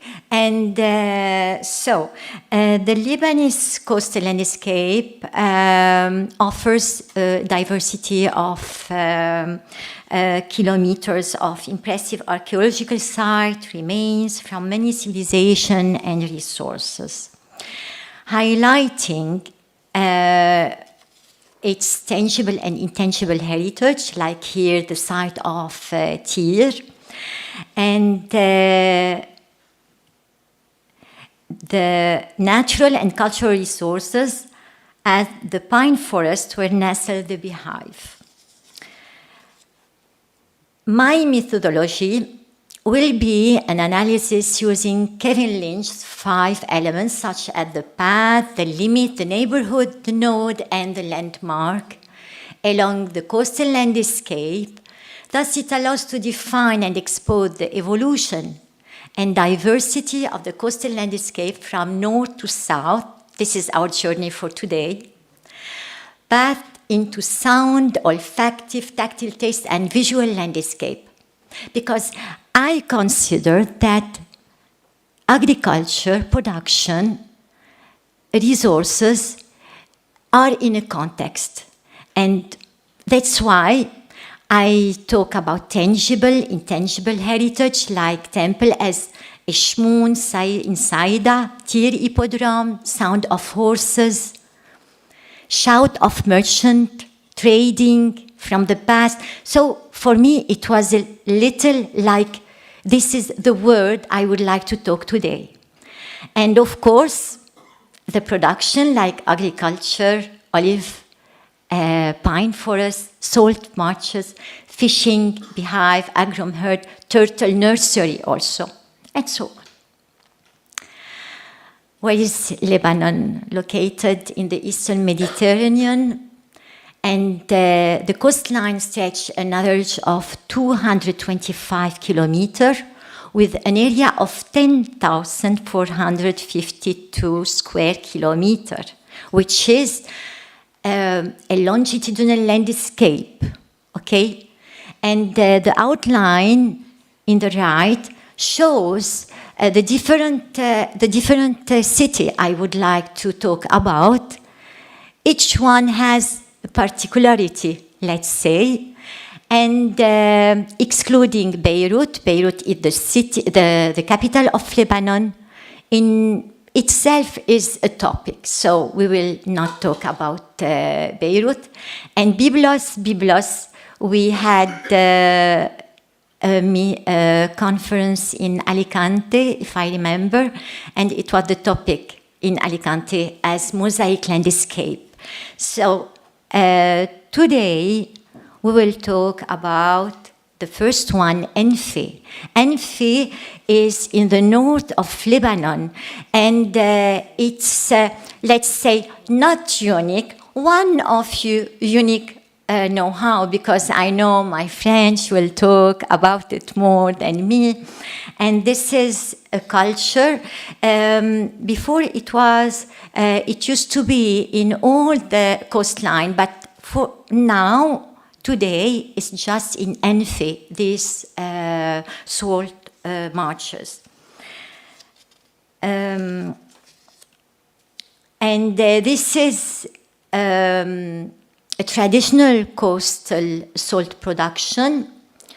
And here, because only this one isn't my photo, but of course I have been in this site because I travel a lot in Lebanon, and the image of the city is the taste of salt, the sound of the wind, and this is very sensitive.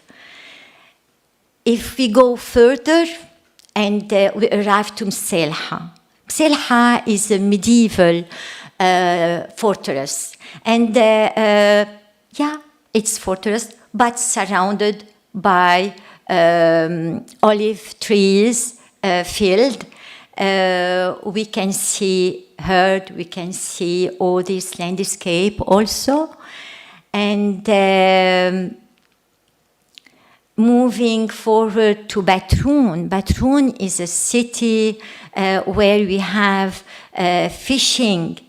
And when we say coastal line, we say limit, but this limit is a connection between land and sea, underwater also. So this is the coastal line. This is interface, let's say, between two. It's not a separation, it's a dialogue between two different, let's say, I don't know, texture, I don't know, word. Moving forward, I go to Spain a little bit, and here I would like to show private beaches, for example. One of what we have in Lebanon, because we have a lot, you know, and they are spread all over the coastline. But this is a touristic project, and this is how it works also. So, one of the examples. And of course, in the same site, we have the sunset in these private beaches and public and other beaches also. And in Jounieh, because we have the topography very steep, so very, very quickly we can move from, during 30 minutes, from the littoral to, let's say, 400 meter. And this is an example. I did it with friends. And this trail, its name is Trail to the Sky, because it's a pilgrimage, okay? Yeah, pilgrimage, let's say trip. And in Arabic we say Darb al-Sama, which is the trail to the sky. And from here, all the steps are very nice because we have like a stop, okay. Every some meters we have stop, and we have these narrow stairs, trail, and footbridges. So it's really very very natural and very nice places. And we have also the pine forest, and when we say pine forest, we have hive honey also, and this is during our trip. Returning to the coastal and going to the south, we arrived to Saida with the temple of Eshmun. Eshmun is a Phoenician site. Okay, and Eshmun is god of healing according to Phoenician civilization. And here we can see in the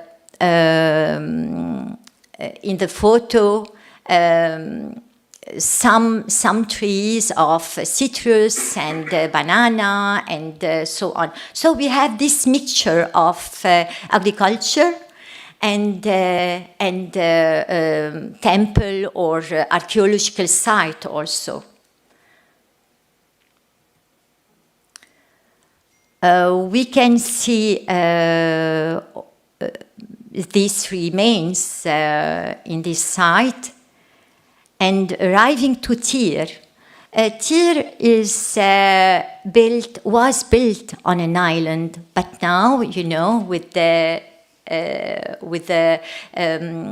lower of the sea, level of the sea, it's not. It's part of the land, and we have a lot of layer of different civilization. From Phoenician, we have some remains, and from Greco-Roman, Crusader, Arab, Byzantine, and so on. So in this site we can see the overlapping, the palimpsest of different civilization, and it's like if we are walking in a book of history. Also, we have mosaic, like in the photo, the one below, and we have a lot of. We have also a Roman hippodrome, and we have. Which hosted chariot races with the capacity of 20,000 spectators, it was something, and Roman Byzantine necropolis and Roman bath too. So all these things made Tyr part of the UNESCO from 1984. And the image of the city in the remains with the path, the neighborhood, the landmark is in this site. Always in Tyr, there is the turtle nursery, which is very cute, and we went in this walk. And we come back to the sound of the wind that we heard in Anfe, in the first city. Scusami? The eggs of the turtle? The slide before? No, it's not before. Yeah. In the old city, so with its narrow street and relation between sea and land, because we are going back to the sea, our limit is our connection as Mediterranean countries. And this is, as conclusion, the Lebanese coastal landscape as a succession of cities rich in intangible heritage, natural and cultural resources allows to define and explore the evolution and diversity of the coastal landscape. From here, and all these are the key word, and from here we navigate to other cities and countries, transforming the limit into connection, into dialogue. And the Lebanese coastal landscape has shared and will always share knowledge, experience, the surrounding of the Mediterranean countries. Grazie mille per la vostra attenzione. Thank you, Marlene. Ero nel tempo? Bravissima. Va bene, grazie. Now I invite Romana here in Rome, Kacic. Another component of the MedNet working group. She's delegate, giusto? Vero? Delegate, yes. And she's a landscape architect, especially integrating art, architecture, and landscape. And she will speak about this white gold. We spoke a lot about salt. But the word salary comes from salt. Once they were paid with salt. Salary comes from salt. Yes. Because in Latin is sale. Okay, so. Scusa, dopo 6 minuti puoi fare un messaggio. Non prima di, dopo 6 minuti se mi puoi fare un messaggio, ok? Ok. Hello everybody. Buongiorno, buonasera a tutti. Fra un po' speriamo di essere fuori, questo sole è bellissimo. Allora, vediamo. No, this is not mine. But I must change. Ah, pensavo che è automatico, ho chiesto prima. Escape. I'm. Tac. No. Close it. I'm able. No, non è. Ok. E c'è Romana Kacic, che sei tu. Yeah. Sembra quasi che abilita modifica, poi di complicato. Presentazione. Voilà. Okay, thank you. The value of the landscape of the white gold.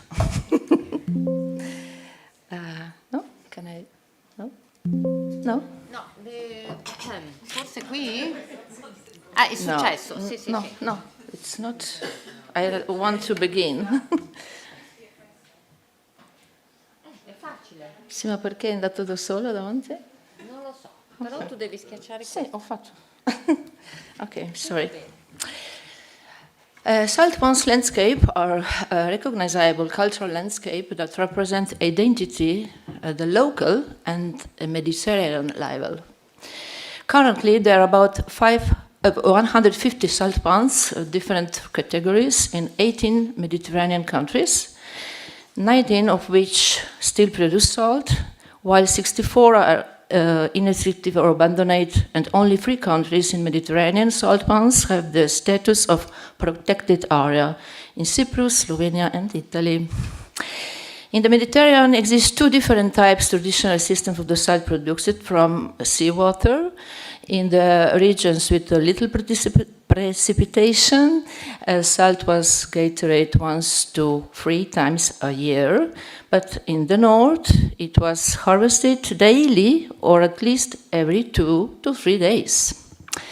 In the past, wealth of Piran was based on the white gold of the Piran salt pans, which were important during the period of the Venetian Republic due to their proximity and the very good quality of salt. Slovenia's coast is less than 60 kilometers long, and in the past there was 7 salt ponds, and only 2 are active today. 3 of them become urban areas or marina, and 2 industrial ports. And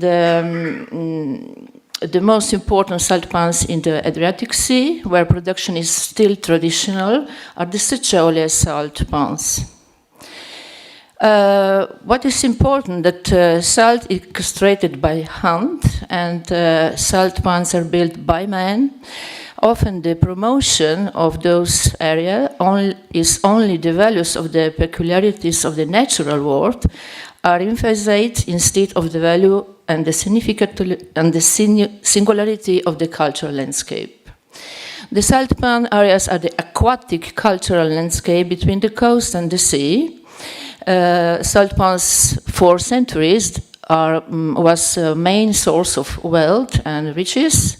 And important is that this system is fluidity, permeability, elasticity, and that who work and who manage this system must know the dynamic elements related to the wind, sun, water, and mood. We share the values of salt pan landscapes of the North Mediterranean. Water culture landscape is very strong represented landscape for local and Mediterranean identity. Knowledge of producing salt, that inside the salt pans we have a dry stone walls, which is UNESCO intangible heritage, Ramsar area, and traditional houses for salt makers. And what is the dangers of the existence of salt pans landscape? A very big risk to disappear, because that often those space lives for natural evolution, and that often water surface can change. Instead of salt pans, the surface is occupied by marinas, or a surface is drained and urbanized. And the development of new activities inside the area of production in salt pans, like spa areas, causes new effects of the natural, cultural, and social environment of the salt pans identity, and investments on touristic infrastructure rather than in the management of the salt pans, and traditional construction knowledge. What is the vision salt pan landscape? What is the chisel? What is the idea? We must decide if we like to have nature and landscape park, first of all. For example, our landscape salt pans park, in the English translation is the natural park, and in Italian is Parco Naturale. I don't know why. Management is different if this area, future for salt pans area will be natural or landscape park. What is absurd that the salt pans area on the land use map of Slovenia Republic is definite built area, and we have a new classification of different type of cultural landscape in Slovenia, and this in definition is built landscape. Why? I don't know. I didn't understand difference between if matrix is land or water.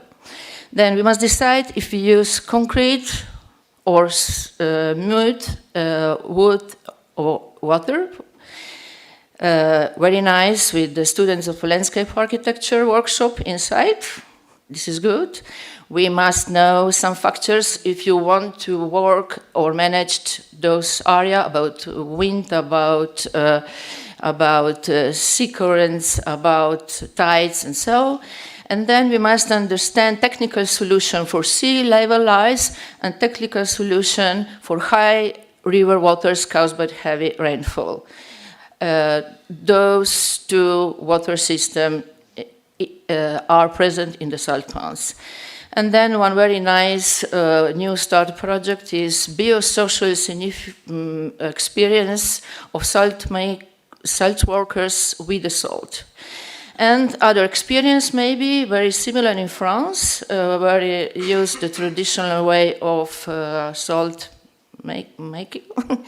But there is different way of managing. because in Slovenia we have private company and there is an agriculture cooperative, and you can see different between the different type of little different. And what is important now for conclusion? For nature-based solution project with the salt pans landscape, we must first of all feel the salt crystal. In addition to the environmental and technical aspect in the design of the landscape of the salt pans, we must respect and inspire ourselves on some peculiarities of the salt crystal, and above all, to understand the resilience of the landscape of the salt pans and services and narrow mind linked to salt production. And now I want to invite you to see two videos where those objectives which I had from researchers about the salt, I used those objectives for made those 2 minutes long video, Cosmos in the Salt Crystal and Life in the Salt Crystal.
And another one about life inside and this nano landscape. No, please, no. Why? Why? I don't understand.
Now we will see one video which is more terrestrial, a Trapani Selenium. The video The Universe Gleams in the Salt Crystal was created to express the strong bond between salt and man in the cultural landscape. Trapani.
Thank you, Romana. This is an elegy to the salt. And I remember that the first GIA site in Europe recognized was in Añana, Basque countries, and it's a salt pan, so it's particular.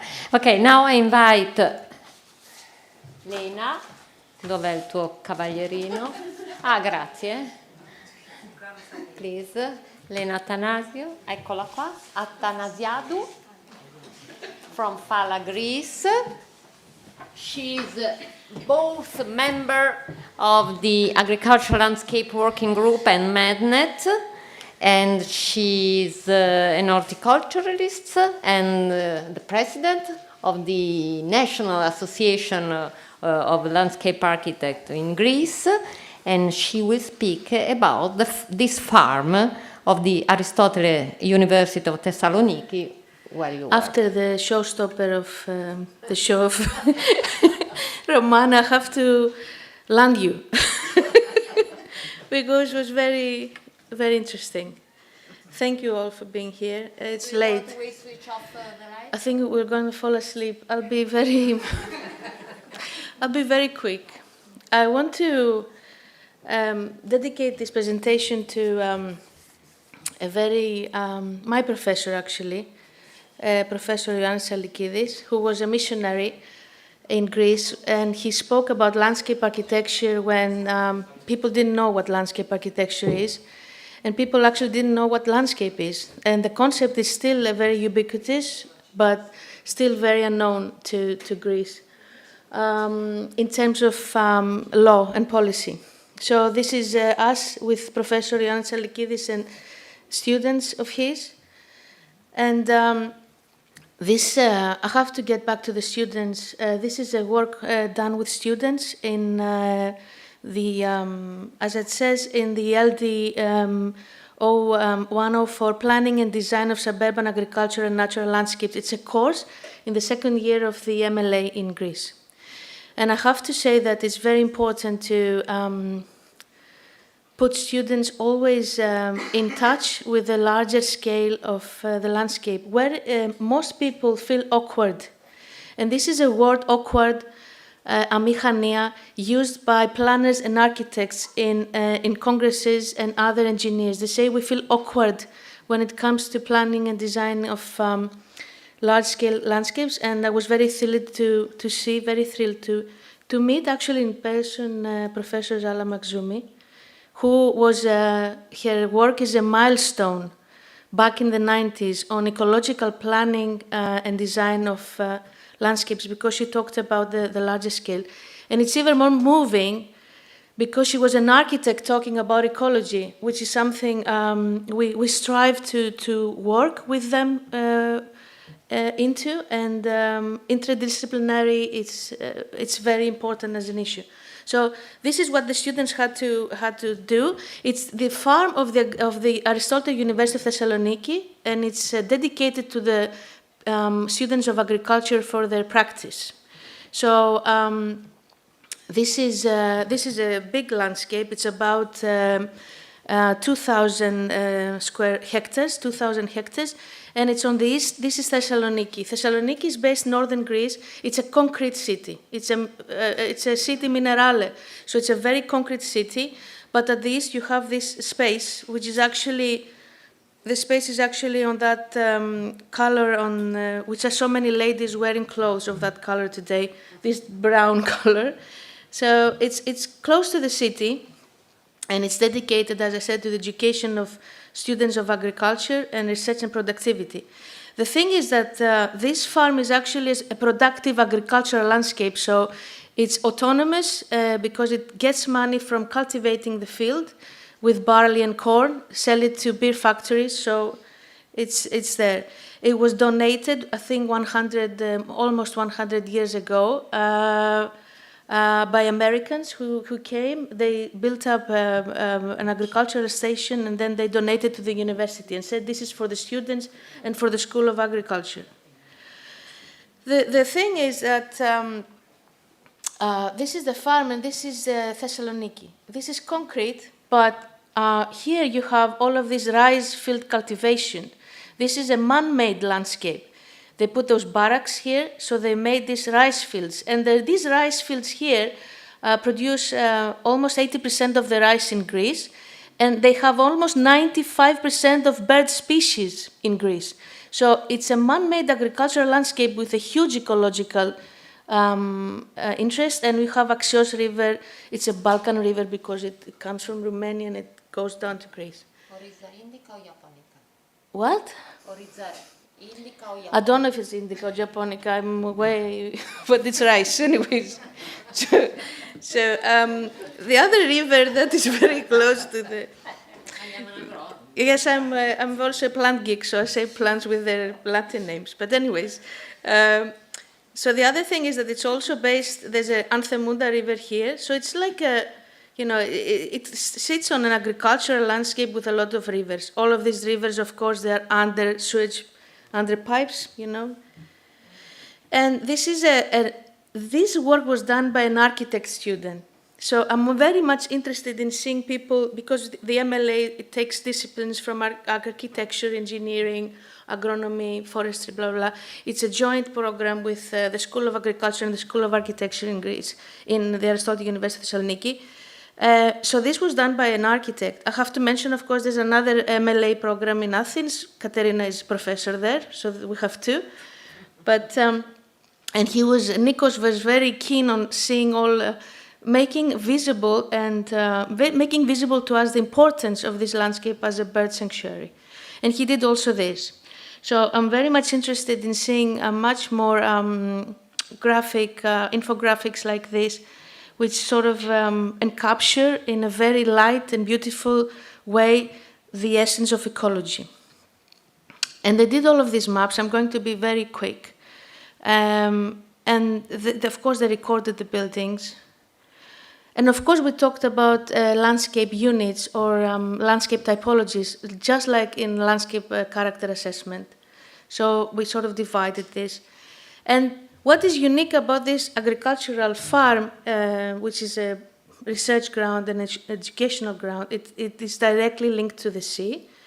And not many people in Thessaloniki know this. Once they found out, policymakers want to cut half of this piece and give it for something else. So we are probably going to remain with only this bit. So this bit is going to be something else. It's very much flirting with real estate, hotels, whatever. And this is a salt marshland. So it's a salt marshland with many, many birds living here. It's a wetland. And of course, the wetland, it has a lot of open ground, which Donatella, you said about living in the city. I live in the city. We don't have open ground. When you go there, it's flat. And when the landscape is flat, you feel that you have time. Because everything is, no information, no noise, no optical noise. So you relax. So the most important thing about this place is that it's an open landscape. You just sit there and relax. But this open landscape, of course, is agricultural fields.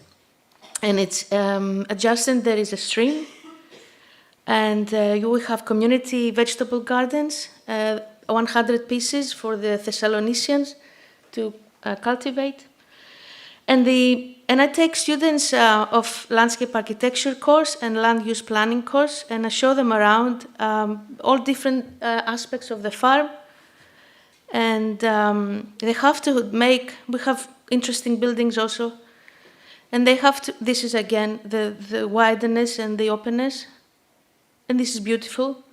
These field margins, of course, have their own life. They're full of poppies and daisies and all sorts of wildflowers at one point. And this is the sea here. So you see the sky and the green. And this is wheat in February. So it's very important to try to educate about the importance of the aesthetics of agricultural landscape, and which is definitely combined by their ecology. And we have used to mounts. And we have products, for example, we have 60% barley, we have corn, we make cheese in the farm, people can come over. So as I said, it's autonomous economically. And the students had to make a proposal, that was their deliverable. They had to make a proposal of how this farm can be more open to people, and how we can put people in, accept students to participate. But the most important thing is that they learned about the agricultural, the farm, and that they tried to design it and plan it as landscape architects. And I had deliberately architects only doing the ecological part of the landscape. So they had to learn about ecology the hard way. And then we did a master plan of how this agricultural farm can become open to the public and how it can also help itself become more viable. And we did some sketches and everything. And I think I'm done. Yeah, I'm going to 2 minutes. Why? These are the boards of the land use character assessment together with the students. So we did land use character assessment on the agricultural farm, and I do that every year, so they know about landscape character assessment. And this is a map the students did to give to visitors, so people can know the value of the agricultural farm. Now, this is a coastal landscape. It has a risk, and it's in risk due to spatial planning in Greece, I have to say, and that wishes to allocate different land uses. It needs to remain and retain its identity, not being anachronical. There's going to be a special temporal change, but this is important to sort of preserve kind of its agricultural past and present. And it has an identity as an educational and agricultural production research, and it's also a habitat. So thank you very much for this. I was bravissima.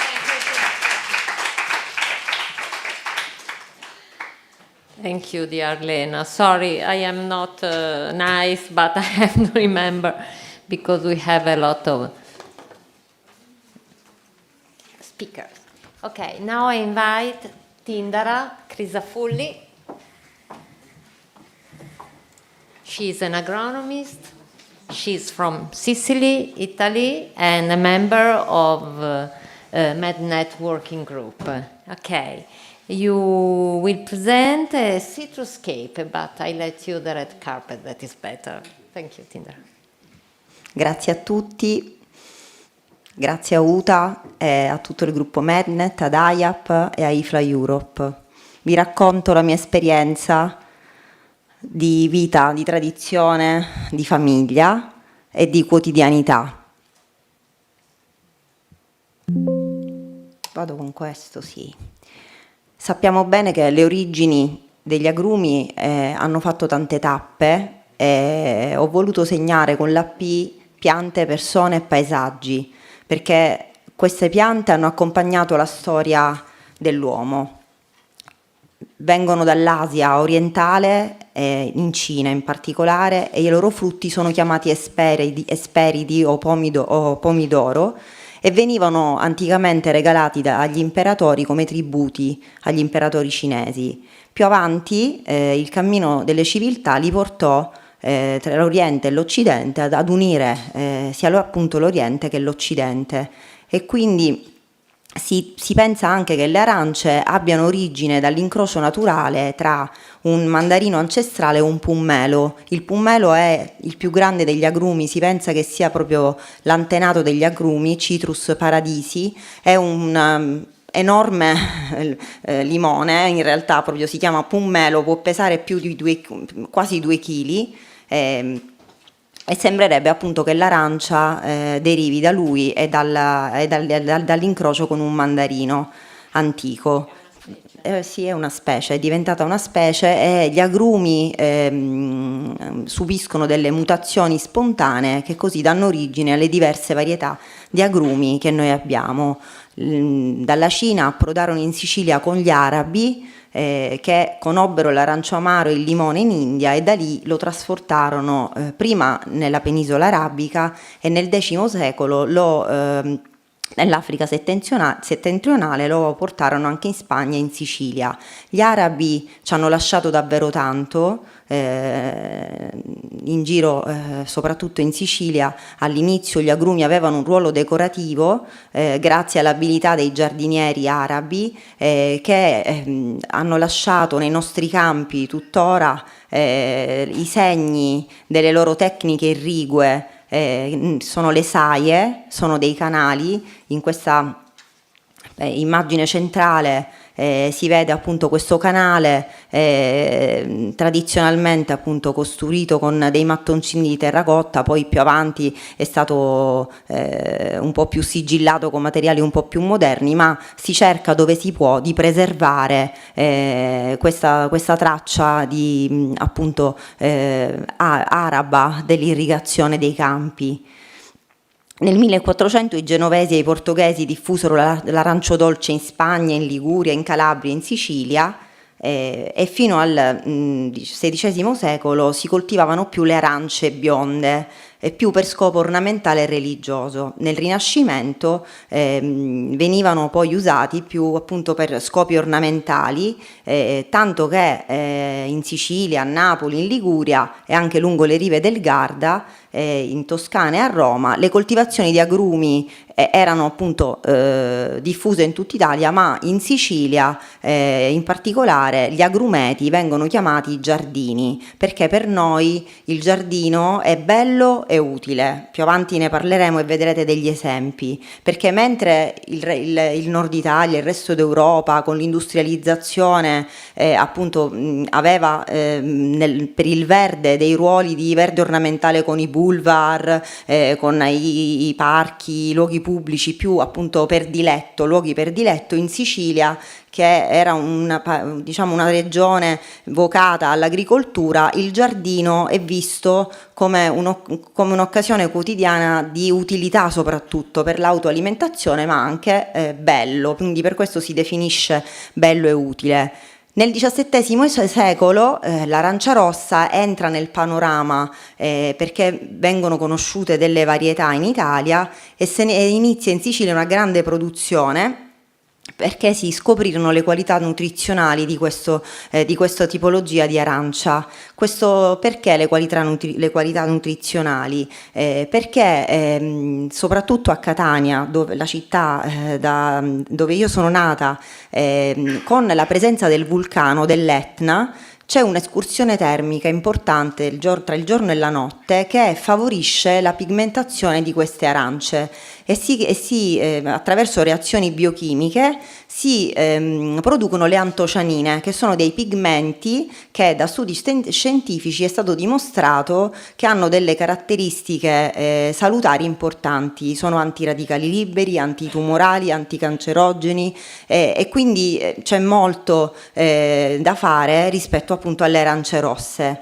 Infatti il distretto agrumi di Sicilia è un distretto che mette insieme consorzi, aziende per valorizzare questo prodotto, non solo dell'arancia rossa, ma di altre produzioni agrumicole che appunto sono diventate DOP e IGP, quindi l'arancia rossa, l'arancia di Ribera che è nella zona di Agrigento, il limone di Siracusa, il limone dell'Etna, a Messina c'è il limone interdonato, quindi percorrendo la costa di tutta l'isola c'è una peculiarità di appunto agrumi diversi che si localizzano più in una zona. La zona di Catania è maggiormente evocata, la piana di Catania, che è vicino al mare ed è tutta pianeggiante ai piedi del vulcano, è prediletta per il tarocco, per appunto le varietà rosse.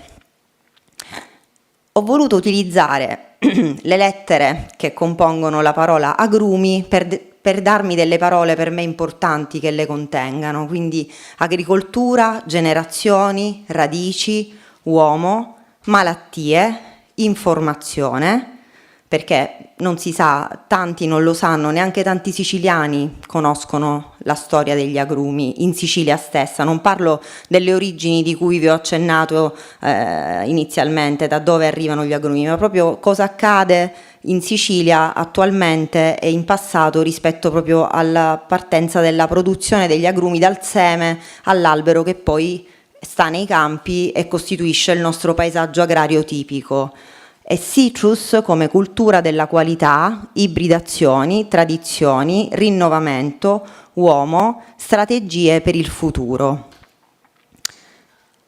I paesaggi agrumicoli hanno delle produzioni a rischio perché sicuramente appunto tanti paesi cercano di produrre le arance rosse, però diciamo che la specificità di queste varietà particolari è stata studiata anche a livello genetico con un sequenziamento, e sono stati anche scoperti nei succhi, è stato visto che hanno provato a falsarne sì, è proprio recente appunto un caso in cui importanti aziende di succhi, di multinazionali importanti, vendevano appunto succhi dicendo che erano arance rosse di Sicilia, e da un controllo da parte di un gruppo specializzato della facoltà di agraria hanno visto a livello di genoma, quindi a livello proprio di corredo cromosomico, le caratteristiche delle arance rosse, mentre hanno individuato genoma di arance bionde. Sicuramente il cambiamento climatico crea problemi anche in Sicilia, anche ai nostri agrumi, tanto che l'annata scorsa del 2024 diversi agrumicoltori hanno iniziato a dover scegliere quali piante tagliare nei loro agrumeti. Io vi dico, noi abbiamo agrumeti, mio fratello abbiamo dei pozzi, lui per prendere l'acqua doveva aspettare, fare tipo 3-4 ore di pausa per poter tirare l'acqua e accumularla per poter fare un turno di irrigazione. Quindi andava anche la notte a prendere l'acqua per raccoglierla per poter fare il turno di irrigazione.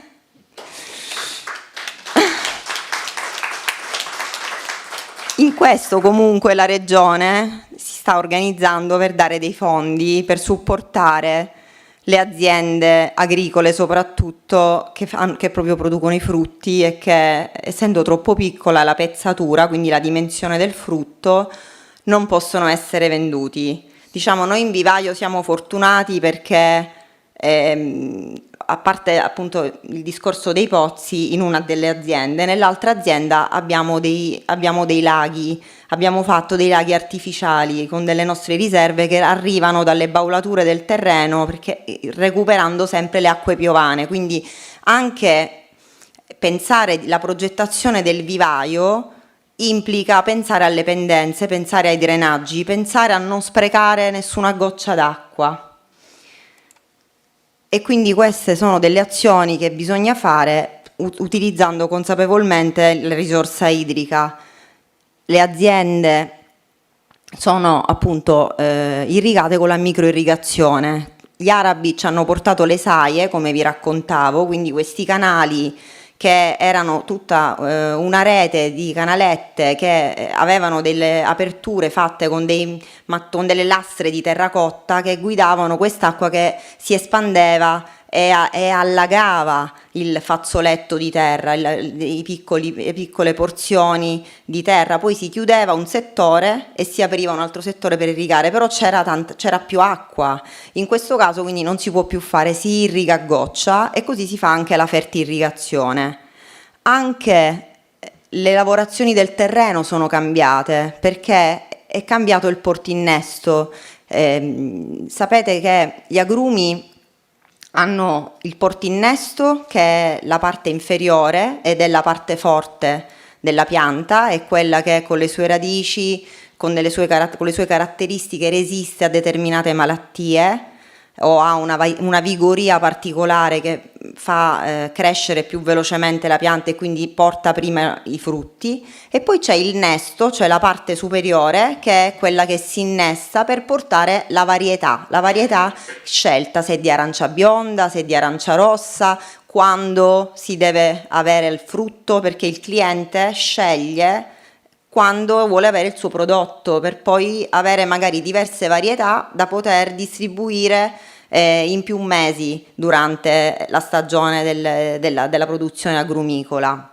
E allora, siccome appunto sono cambiati i portinnesti, i nuovi portinnesti necessitano di avere il terreno appunto baulato affinché vengano primariamente preservate le radici, perché così le lavorazioni non toccano l'apparato radicale, e soprattutto questi portinnesti sono molto più vigorosi, più resistenti, ma non sopportano il ristagno idrico. Quindi, siccome abbiamo la siccità ma abbiamo anche la bomba d'acqua, in quel caso ci sono state appunto diversi eventi nei 3, 4, 5 anni ultimi trascorsi di proprio allagamenti della piana di Catania, con problemi poi fitosanitari.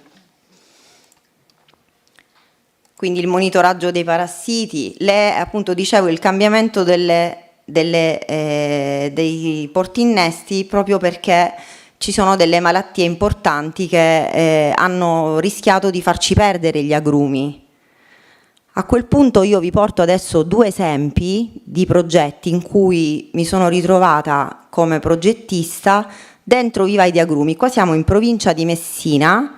Anche qui la costa ha le serre di questi vivai che arrivano proprio al mare. Le serre sono antinsetto, non sono serre perché in Sicilia non abbiamo bisogno di avere le piante, gli agrumi o comunque qualunque pianta ornamentale dentro le serre, ci sarebbe troppo caldo. Sono degli ombrari, quindi sono tipo screen house, non sono serre chiuse, sono arieggiabili, ma con delle porticine con una rete antinsetto, proprio antiafide, per evitare appunto l'infezione da parte di questo afide che punge con la saliva infetta, trasmette questo virus.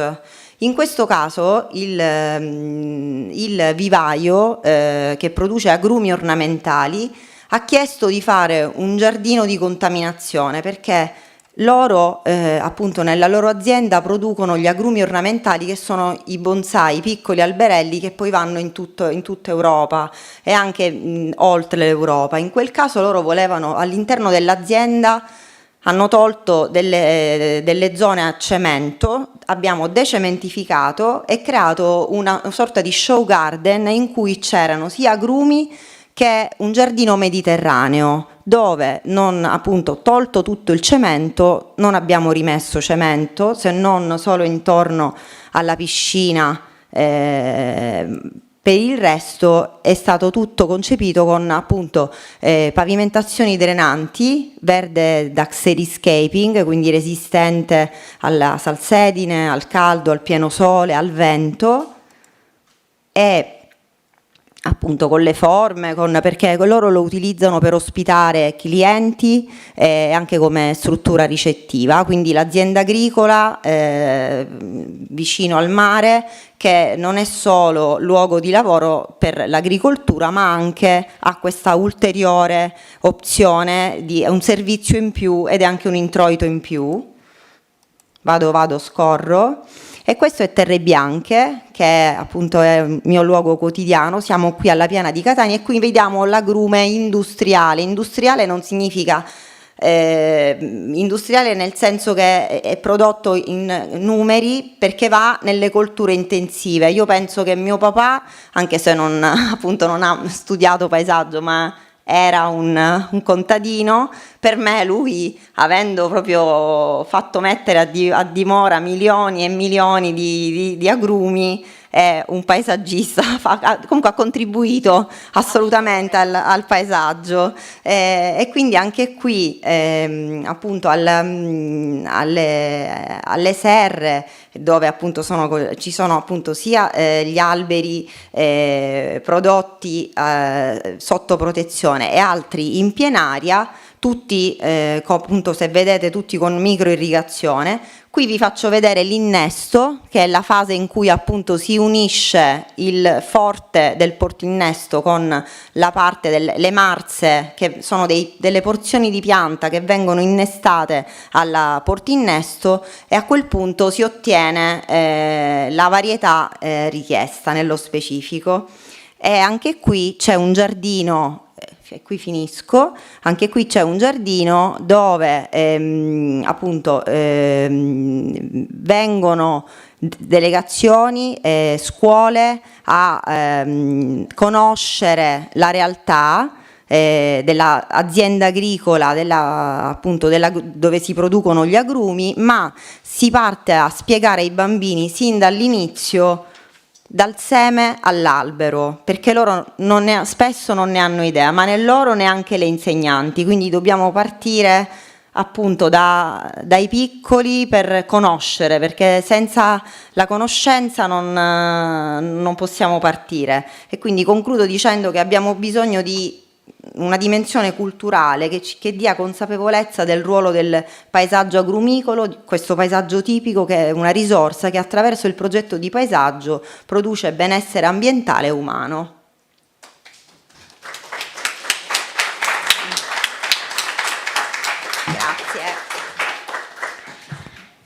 Thank you so much, Tindara. Also because I think as you that the farmers are the first landscape designer. And so we have a lot to learn from them, because now we are speaking about the artificial intelligence, but probably the ancestral intelligence will help us also in guiding us in designing and so on. So, quite perfectly in time, dear Uta, we are ready. I am terrorized, but we are in time. And so, chiediamoci perché. So, thank you so much.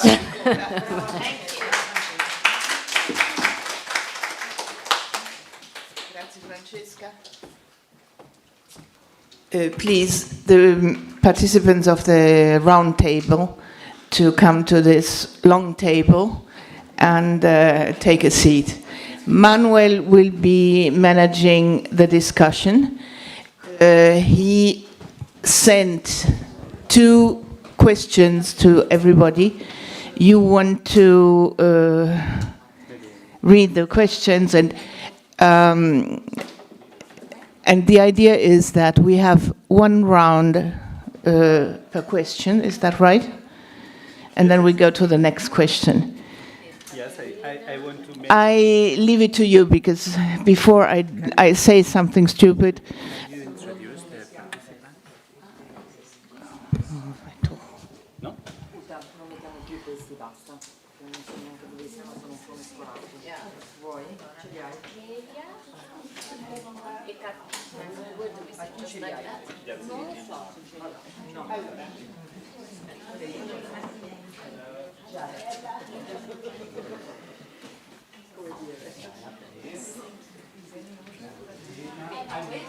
Clelia?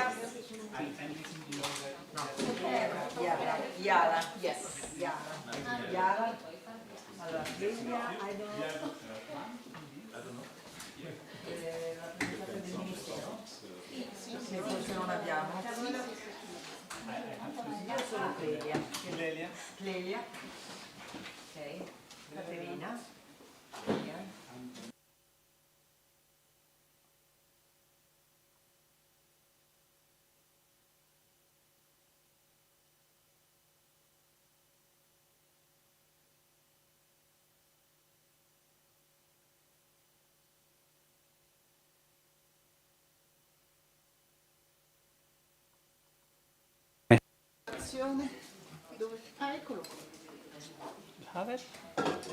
Okay, I'm everything a posto.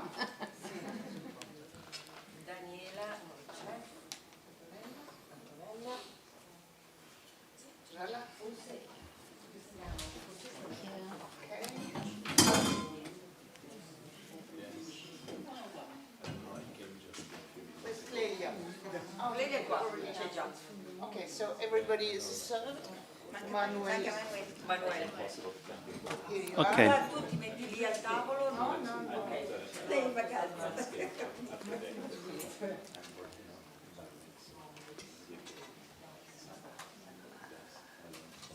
Okay, can we start? Yes, I think it is okay. This is the last part of the day. I think this is going. It's going to be. I think it is going. a really good day. I think it is intensive as our past meetings. It is many contributions and many ideas. So it is now my time. I think it is not easy to try to resume or to try to take some conclusions. I invite all the participants, I say now the names of all of them. I invite them to have some questions in the days before, but maybe we can point on that and then maybe we have some other conclusions. Okay, I have them, I want to introduce all of them.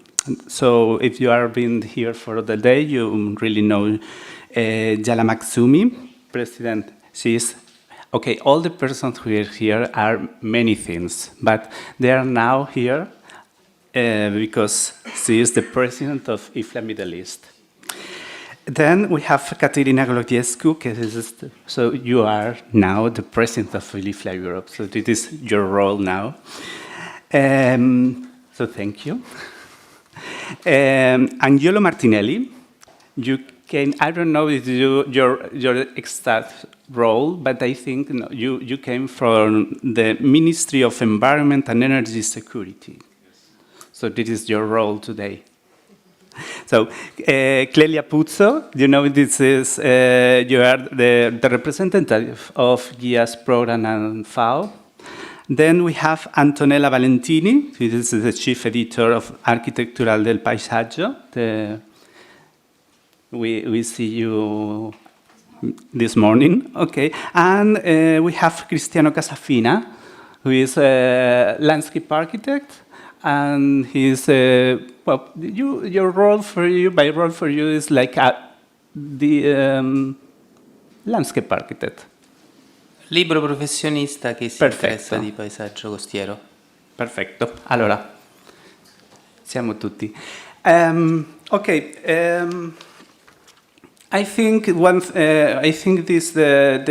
most important thing that I want to realize today is that we work all the day about the coastal line, but it is really a bad definition. But it is not a line. It is a hybrid, mobile, and dynamic barrier.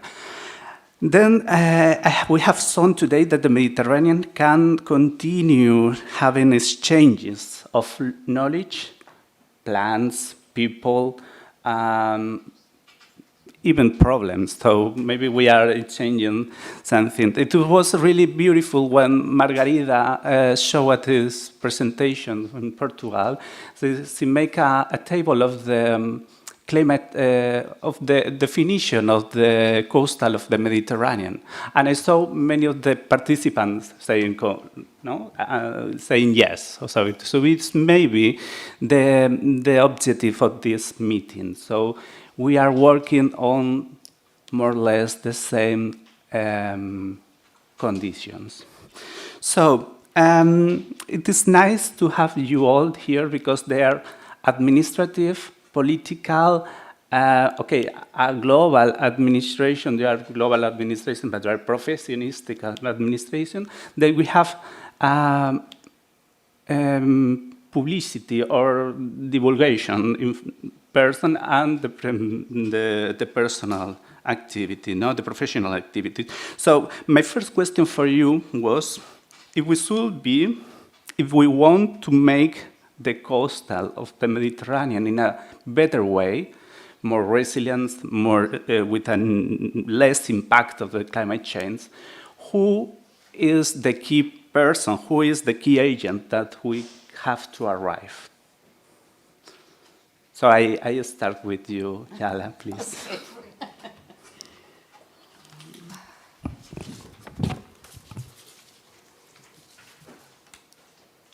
It's a difficult question because it depends on the situation. But in general, I think it's not who we contact or who we target, but how we communicate that is important. And communication has been coming through the conversation today. Because in communication, we can move people, we can make them realize how important. Tindara made us cry because she spoke about the orange tree as a being. We deal with nature, and stories about nature are very, very important. We heard Donatella talk about terraces as stairs to the heaven, and many stories of salt. And so communication is, I think, it's not who, but how we communicate our mission and what we care about and what we prioritize. I think that is important. And we don't always have the skills to do that. So I think it is the communication, in answer to your question, Okay, which is not quite a direct answer. No, but it is nice. It is something emotional that it is important for us. We are not engineering, maybe we are a very complex profession, and I think it is the most beautiful thing. Caterina? Thank you for this question, Manuel, because this is something that for the years that I've been president in IFLA Europe really occupies my mind, and how we communicate as landscape architects, not only our work, but how we can speak in a language that the others can understand us. Because among ourselves, everybody understands. And of course, it's to take from Giada what she said is to whom we're talking. So for me, it's from, I think I heard from someone saying in the speeches today, to start and from bottom, I mean, from the locals, but also from the governmental level. So it depends what we want to achieve. And if, for example, we're talking at the governmental level, at the European policy level, what we really need is to start as landscape architects being a bit more political in the way that we're talking. I know this is another training. Most of us do not have this, but it depends how we're getting involved with the different policies that are taking place. And this is from the point of IFLA Europe that we're trying to do now. All this achievement, all these booklets, all these writings that we did, we try to interpret it in a policy level way in order our national association to be able to communicate with the governments when they're talking about a hot subject as it is the coastal landscape. So I really believe we have to cooperate, because today we talk about multidisciplinarity. We do not know everything, and there are people that are really specialized on that. So it's a matter how we can really work with them and try to transfer all the messages that we want. So for me, yes, this is a big discussion. It can take hours to talk about, but I just wanted to give just a brief idea. But yeah, I think everybody's talking and discussing. Okay, thank you, Caterina. No, I'm totally agree with you. But we are in the same boat. So it is because we invite. I want to invite you. So if you have an idea, how come? Because we want to do the things in another way. No, but sometimes, and we are trying to communicate because of we are doing everything that we are doing today. So how can we arrive to our politician or? Thank you very much. I'm sorry, I'm just arrived 10 minutes before the start of the discussion, so I lose the most of the discussion, but I think my contribution could be thinking or giving feedbacks or elements that are concerning our job. Our ministry and our directorate, we are in charge of sustainable use of soil and water directorate, so it's very close to the thematic of the meeting of today or the workshop. And what we are doing is looking for new opportunities or new strategies we are talking every time at the same problems, at the same issues, at the same subjects. But if you don't try to change, it's difficult to verify and find new solution. No? The scientific approach is trial and error. So we have to try, we find the solution, and we continue to get better this approach, and in different perspective and a multidisciplinary approach too. So sometimes our society is very straight organized. No, there's no time, or or the time is considered a lost, to be lost if you are not working very quickly and very performative. But we need time to understand what is happening, and if we can correct the errors, and if we can find better solution. So in the context where we are speaking today along the coast, we have a lot to do. We have to protect the environment, the habitats, the coastal water, or the transitional water, or the wetlands.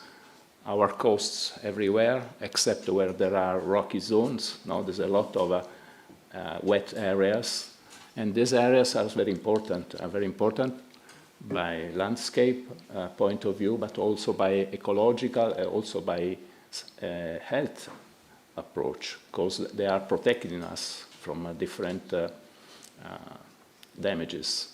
And what you can do is to protect that environment, because that environment are the most at risk, because they are flat zones, coastal zones, so very interested for tourism activities, for industrial activities and so on. And the reduction of wetlands or water-related areas is running very fast. And we cannot achieve the restoration of the areas, and we cannot protect the areas without a consciousness about the importance of that. There was a study financed in 2010 by the Korean government, was I forgot the name, the economics of ecosystem and biodiversity. They estimate that 1 hectare of wetland, so the mix of shallow water and vegetation and so on, can give to our society an annual budget of around 10,000 euros per year. So it's more advantageous than the normal agricultural production. So because it's feeding us with different products, from pharmaceutical to basic products for the agriculture and so on. So we have to protect the areas, and we have very few conditions still in natural conditions. So there are strong alteration, and I think working also with the landscape architects, we can to preserve these areas and find a solution to change the trajectory, so recover the quality and give us also another opportunity for the future. Thank you. You say something that it was in the topic of this morning, that it was about the time, because the landscape needs many time. So we are really energetic. We have many ways to do things, but all the projects for the landscape and even for the restoration has time. And it is something that it has appeared this morning too, that it is sometimes we don't have to do everything. So maybe we have to leave the things in a way that the natural system, the ecological dynamics can there. But I think it is something that it has to be in the table too, because I think that many times the project has to be very closed. So it is normal, no? Everyone wants to make a party when the project is closed, no? So it is maybe we have to to start of thinking about the process. So this was really nice. I'm really grateful for having you here because I can imagine having someone from the ministry in a forum like this in Spain. So it is really, for me, it's really, I'm really grateful for you, for having you. Clelia, do you think,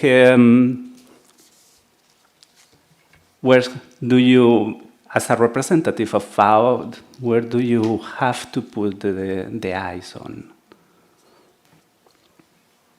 Thank you for the question.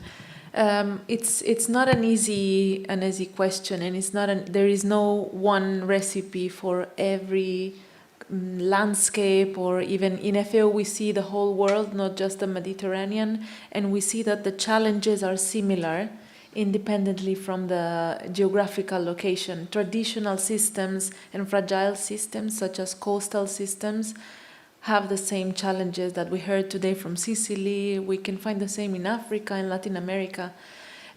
What we promote from the GIAS program, it's this participation. This participation is fundamental, and I agree that it is not the only solution. But without participation, what we have seen is that there is no sustainability of projects, of initiatives. And by participation, what we mean is not just bottom-up. Of course, it has to be a bottom-up approach, otherwise there is no interest in the community, and once a project finishes, activities will finish, and there will be no conservation and no sustainability. But it is important to have vertical participation as well, so at all levels. It has to come, these recognitions or awareness has to come from the community, but at the same time we need to communicate with the policy makers and decision makers to make sure that in some countries, for example, FAO countries that are members of GIAS, it is not the common practice, but when it happens, it's very beneficial. We have inter-ministerial committees that are taking care of GIAS, for example. And this is very, very important and very useful, because then you have the Ministry of Environment or Ministry of Agriculture going into one direction, but the Ministry of Tourism maybe goes into a different direction, or infrastructure, and there is a train passing through the Huerta de Valencia, and then we try. It's difficult, no? And it's not easy to coordinate, but when it happens, you really see the difference. You see that when there is participation, also awareness increases at all levels. So, but we really believe in the participation of the local community, and not only in terms of when you involve people that are outside the community, also we have found that it's beneficial to include the scientific community as well, always respecting traditional knowledge. So this combination of traditional knowledge and innovation, traditional knowledge and rural development, or marine areas development in a sustainable way, this maybe is one of the things I can say. Thank you, Clelia. I think it is a great program, GIAS program. I think it is nice because everyone knows UNESCO program. It is a very focus, even in touristic places. It is the people tell you, no, I'm going there because it's UNESCO. So it is something that it is nice to preserve, but then it is okay. It is something pervert, no? It is something in the but. I leave for my conclusions at the end, but the next idea. Antonella. Yes, it's my turn. You know that the question. Everyone knows that the communication is a key for our future. Yes, I know, but now maybe I'd like to answer to this question as a professionist and as a landscape architect instead of director of the newspaper or the magazine. And I prefer to answer to the second question in that role. I mean, because when you posed this question, which are the key actors to drive the reconstruction of coastal lines. And I thought about two different answers. I mean, if I think about human actors, I think about the three key actors that I believe that they are always present when we talk about landscape. I mean, social communities, and you remember about the strength of social community. Also in the speech of Donatella yes, thank you. I don't remember the surname. And she told us about a lot of experiences that they are very important because they are small, private, but they involve the social communities, and it's the base, so it's important. But beside the social communities, we have the experts, I mean, the scientific and technicians, I mean, so the meetings like this one, it's very important because we can build relationships.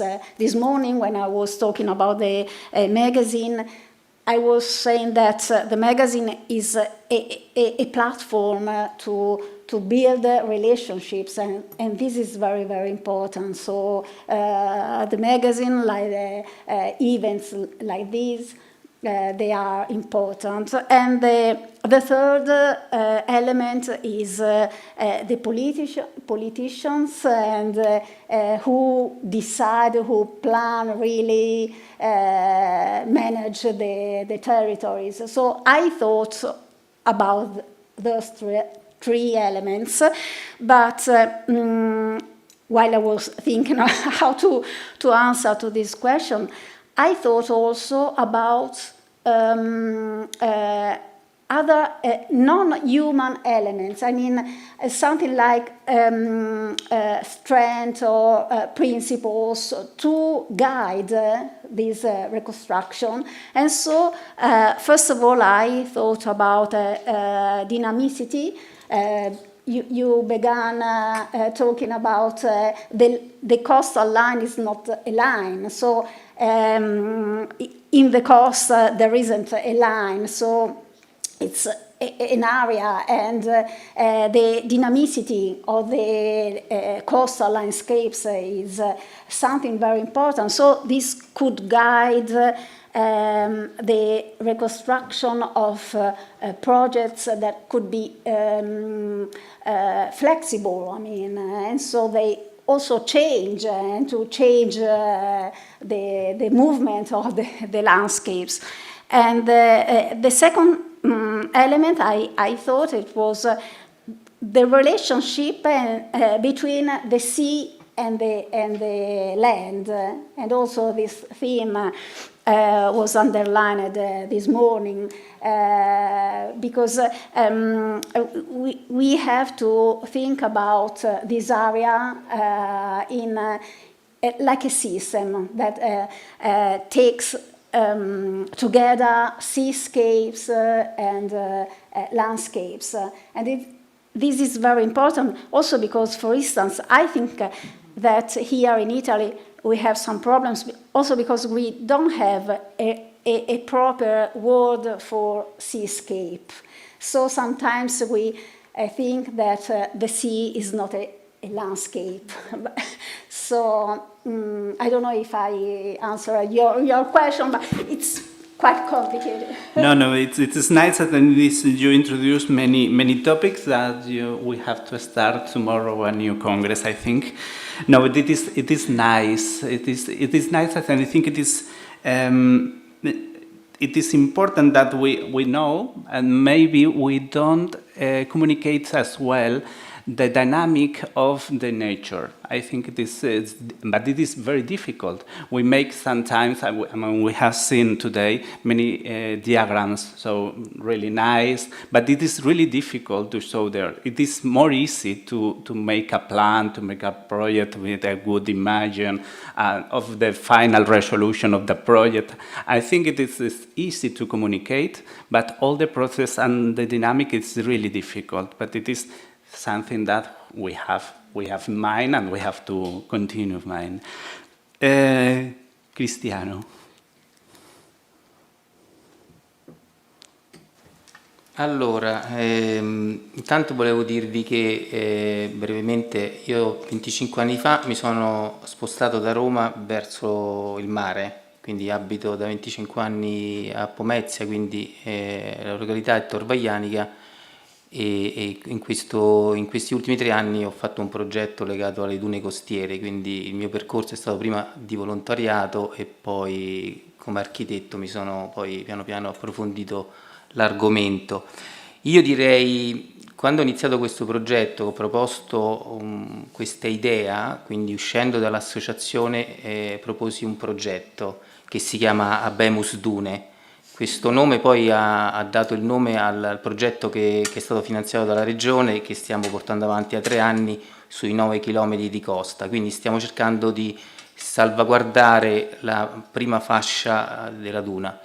Quindi a chi mi rivolgerei? Io ho detto, quando ho iniziato questa proposta nel 2014, alle future generazioni, perché ormai queste generazioni nostre sono ormai influenzate da tutto quello che è stato il passato, cioè l'età del consumismo, il periodo del consumismo, quindi questo benessere personale che noi abbiamo cercato di ottenere e che invece ci ha portato dove stiamo adesso. Quindi oggi punterei a quelle persone che fra pochi anni, fra 10 anni, saranno quelli che poi guideranno magari posti tipo i nostri, ma soprattutto quelli politici. Quindi a quel punto saranno loro i veri attori, ma debbono essere formati, debbono farli crescere, perché io in questi anni che ho, diciamo, prima come associazione, ma poi anche come libero professionista, ho trovato tantissime difficoltà. Nel nostro comune c'è un regolamento del verde che dice che le dune devono essere preservate, ma io continuo a fare relazioni per i danni che ogni giorno subiscono le dune, quindi vuol dire che le regole non sono sufficienti, ci deve essere un apporto, quello che dicevate voi, un aspetto culturale che va cambiato. Io ho difficoltà a entrare a livello gratuito nelle scuole per dare questo aspetto di territorialità, quindi le scuole non si avvicinano al luogo dove vivono. E come fanno le scuole che fanno tutto ma non sanno che stanno sul mare e che quel mare gli dà il benessere che piano piano si riduce? Quindi per me sono le future generazioni. Ho cercato più volte di dare una risposta, l'ho cambiata all'ultimo perché poi mi sono ricordato che in realtà quando io ho iniziato questa cosa avevo capito che le generazioni con cui avevo a che fare adesso non c'avevo speranze e infatti ho sentito nelle parole di tutti quanti la difficoltà che abbiamo a fare questi progetti o a fare quello che pensiamo si debba fare per il bene di tutti, perché quello noi stiamo facendo qualcosa che va a favore di tutti. Non è un benessere personale. Grazie Cristiano, perché okay, why sorry. Because you okay, I know your project because Uta showed us in the past MetNet. I don't know if it was the past MetNet or 2 years before your project in one meeting like that. I can't remember if it was last year or the year before. So it was last year. So it was really nice. I thank you for that, because this is one of the topics. I think it is connected with the second question, that it is about the new generation. I want to introduce something that, because maybe at the end it is not time, but I think it is something that it is all around, that it is something that we have to take in mind, that it is something that we have thought many times when we were making this session with the agricultural and productive landscape and the Mediterranean landscape. We can put the touristic production in the topic or not, because it is something that it is, in my opinion, and I don't know in your opinion, and if you can connect your opinion about that with the second question, is okay, if we can take tourism as a productive work, but with all consequences. If they need water, they need food, they need everything. No? This is something that we have to take. So for the next generation, I think it is all of the people who are here, and even it is connected with the topic of the time. So because this is the project needs time, and even the landscape needs time. So maybe we are not working for us, maybe we are for the future. So can we, I recuperate the question. The question is that I want to be optimistic. So can you share my optimistic vision? Can we say, what can we say for the future? What can we say for the next generation? Started at that end. Yes. Okay. Cristiano, this is.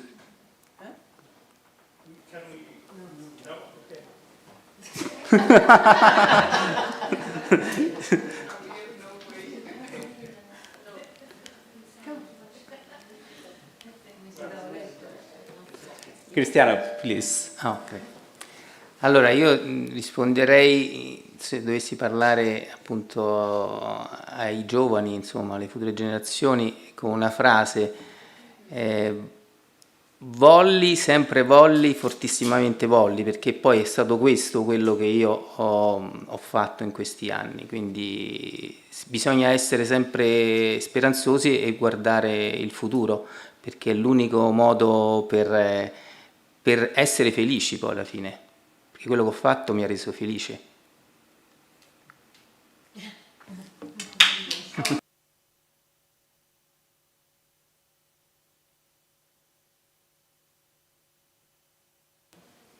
Antonella. Okay, I speak in Italian. So, you are translated, perché è più facile appunto. Yes, I saw her phone, so I speak in Italian because it's easier for me.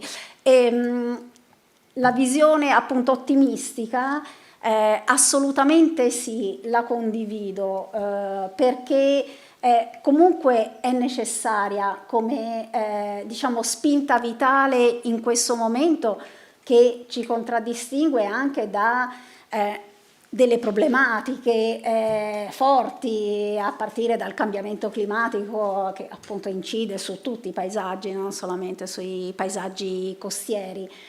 Di conseguenza appunto in un periodo come questo, dove ci sono tante problematiche, chiamiamolo così, essere un po' come dire, paralizzati ad agire è molto facile, quindi l'ottimismo serve per agire, e sostanzialmente credo che il progetto di paesaggio sia un progetto ottimistico, cioè abbia in sé un ottimismo progettuale, perché se no noi non immagineremmo dei paesaggi futuri. Noi abbiamo questa grande opera, ne accennava anche Caterina nel suo intervento, cioè noi progettiamo il cambiamento, quindi noi abbiamo una visione, siamo visionari, insomma, quindi dobbiamo per forza essere ottimisti. E quindi niente, dovessi dare così fare un'esortazione, ovviamente esorterei ad essere visionari, ad essere critici, ad essere ottimisti effettivamente. Perfetto. Yeah, similarly to Antonella, if you work for a program like GIAS, you have to be optimistic because you have to believe in what you do. And when you meet the communities, they transmit optimism. And you see that they have their own vision for the future. We did an exercise in Valencia a couple of years ago. We met with the farmers and all the stakeholders involved in the GIAS, and we said, what is the future you imagine? And we gave 3 scenarios, and in my opinion, one was negative, but their response is that none of them was negative, and they had solutions for each one of them. So, I mean, I think there is always hope. If there is participation, of course, there has to be people, there has to be a community that wishes to continue, right? So I think, yes, I share your optimistic vision.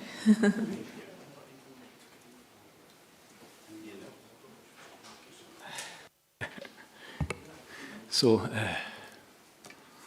it's a tough question. I'm not so optimistic, so we have to work with optimistic view, surely. We have to continue to improve and to find solution and to take consciousness of that problem. By our point of view, now we have a lot of measures, a lot of international initiatives. No? We have the Sustainable Development Goals, no? 2030, so we are thinking for the next generation, more or less.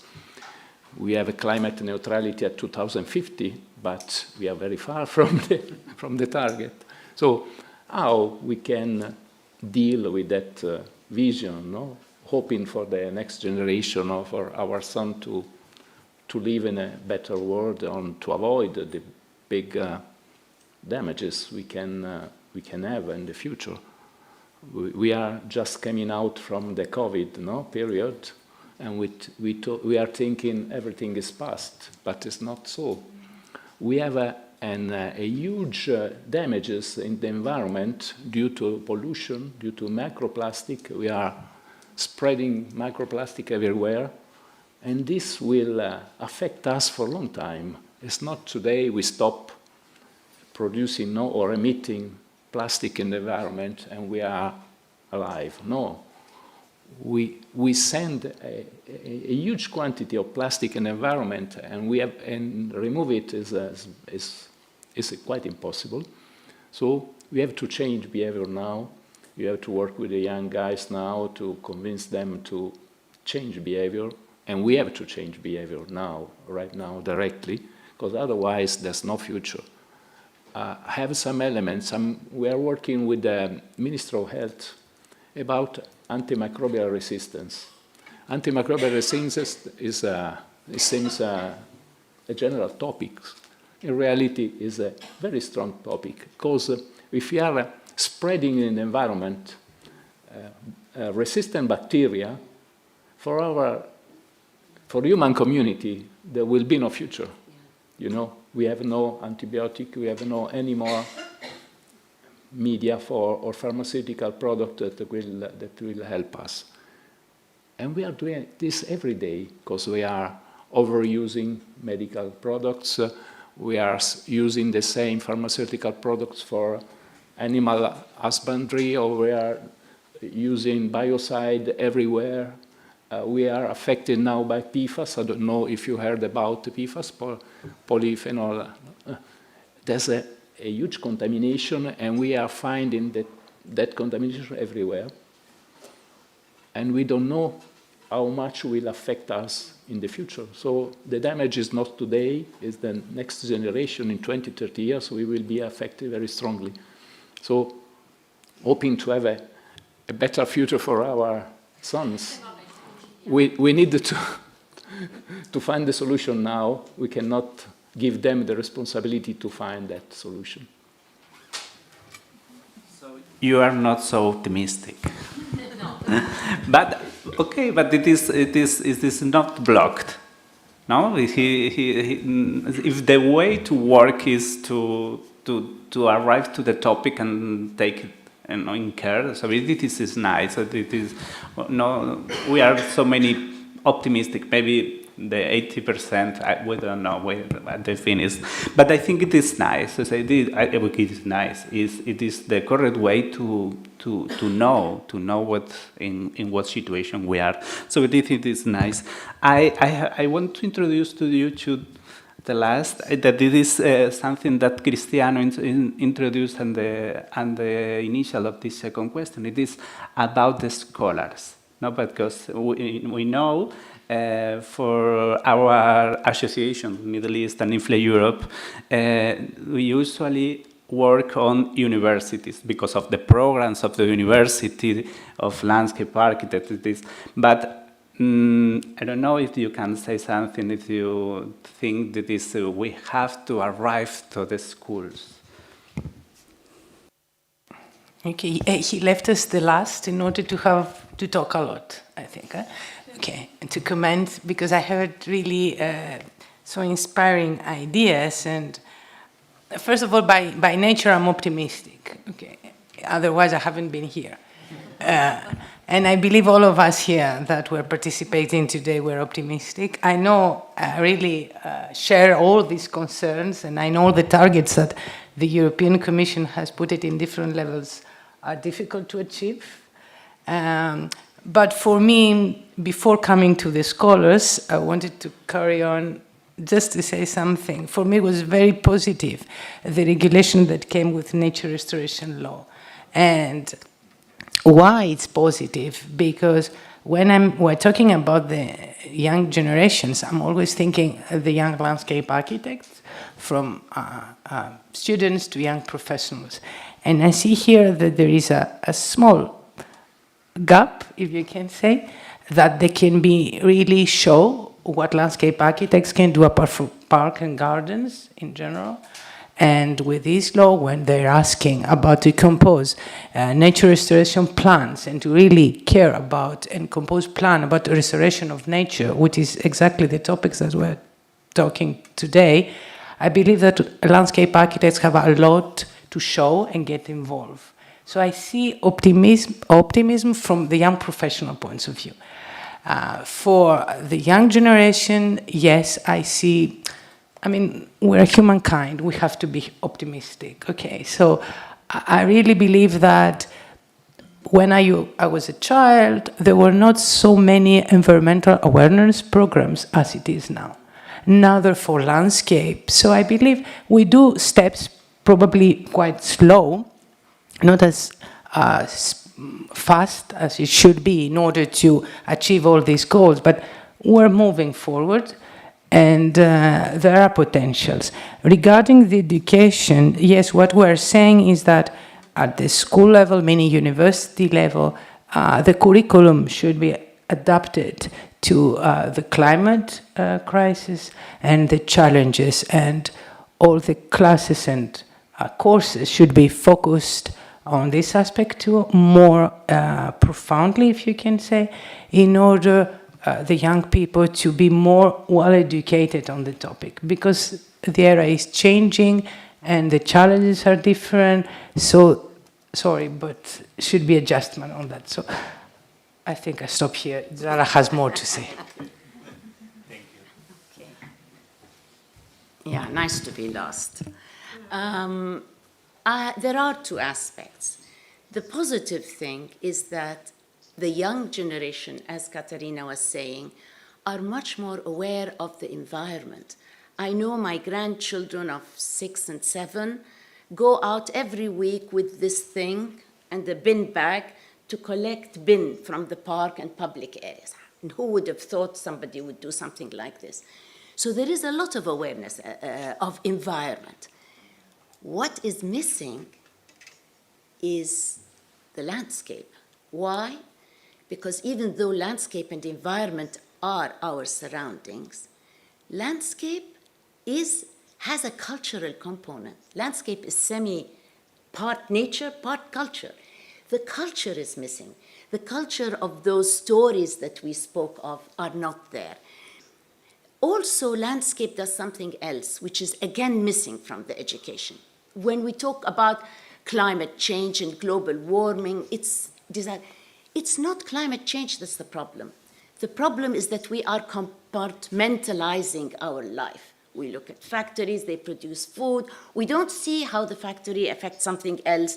We don't see how overuse of resources can lead to climate change. It is this connectedness, this holistic approach that, again, landscape offers that is missing. And it's missing from the young generation, and it's missing for the older generation as well. And I will conclude with one thing. In a recent conference in the States, in the United States, I said that landscape is not the domain of landscape architects only. Landscape is a way of approaching a problematic, and it can be adopted by engineers, it can be adopted by geographers, by scientists, and this is the message I think we have to put through, because they can all contribute differently, and because the problems of the world are so big, there's no way that one discipline can resolve them. So I think this is really the mission that we are all doing. We're doing it here and in universities and in our practices as well. So that's my answer. Okay, thank you. I also have a question, or can we ask? Yes, I open for 2 questions for the public. I think 2 questions.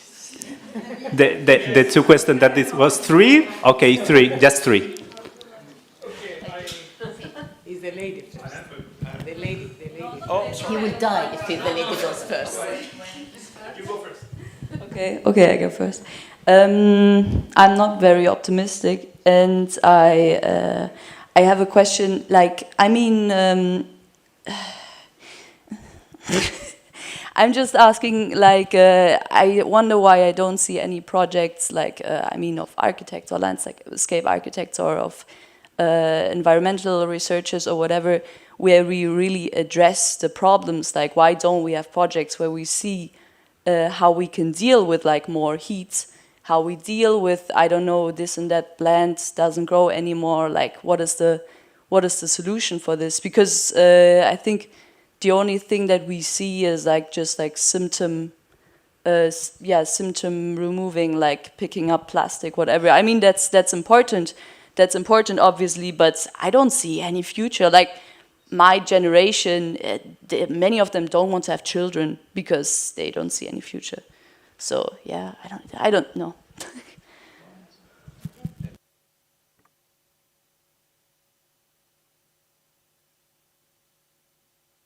I mean, sorry, but I'm tired. We start. Yes, I have an opposite opinion. There are projects. Here the title today was Nature-Based Solutions and Sustainable Project in Mediterranean countries. Probably nature-based solutions, they didn't show so much from the design point of view.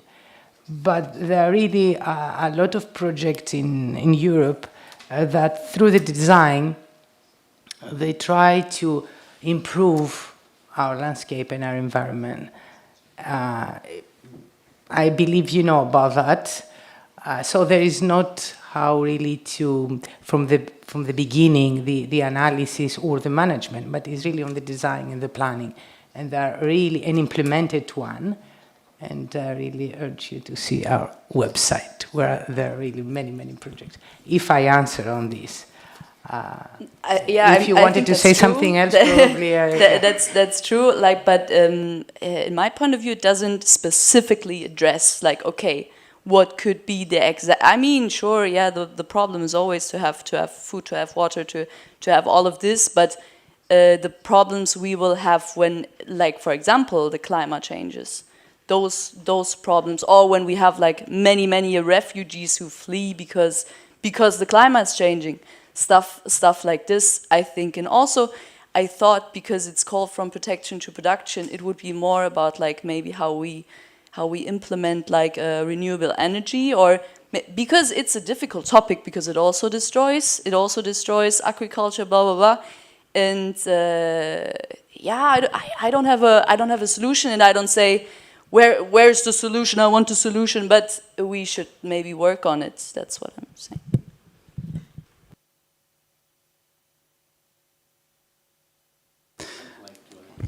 Please.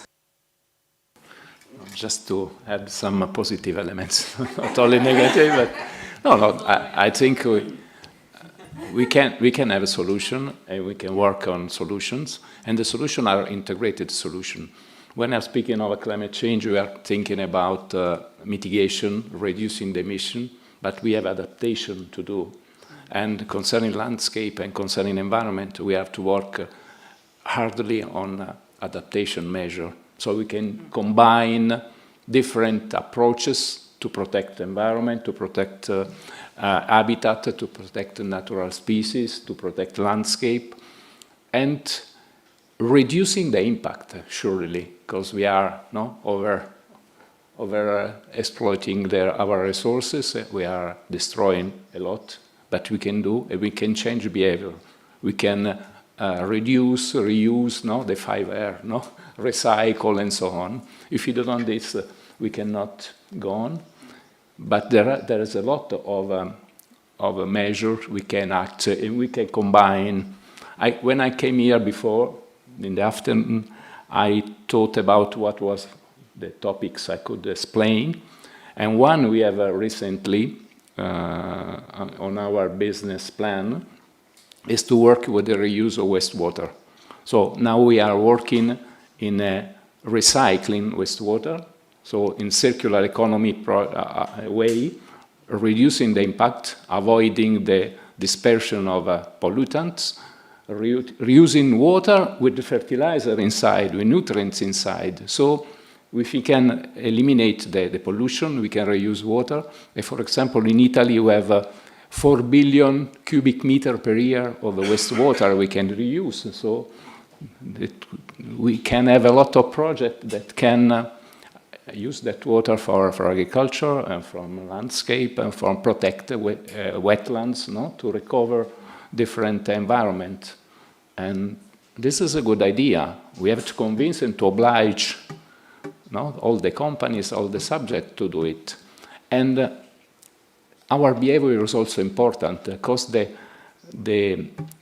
contamination of that wastewater is starting from our houses. So we have to avoid to use that certain type of products that are very pollutant. And even if you don't know now, in many cases we don't know. I read days ago that in many cosmetic products there are polyfluorinated compounds. Why? We don't need that kind of compounds. So we have to eliminate. We have to work buying products that are free PFAS or free pesticide and so on. And this, I think, can help into this trajectory for the future. I want to add this, so thank you. I bring the project of Cap de Creus this morning because I think it is radical in that way. It is something that is you take the will of the society. You have the knowledge, the technical knowledge to do something that they haven't done before, and the volunteer of the policymaker, it can be done. So it is something that, okay, maybe we have to, we are, I don't know when are we arriving to and how can we connect these three levels. But I think everything is, when the three groups connect, I think everything is possible. Even down, this is a problem of budget, but it is the budget, it is something that it is. I can remember how many millions you spent in France. So this was for the project in France. So it is I think it can be if everyone wants to. I am going to Amir. Thank you.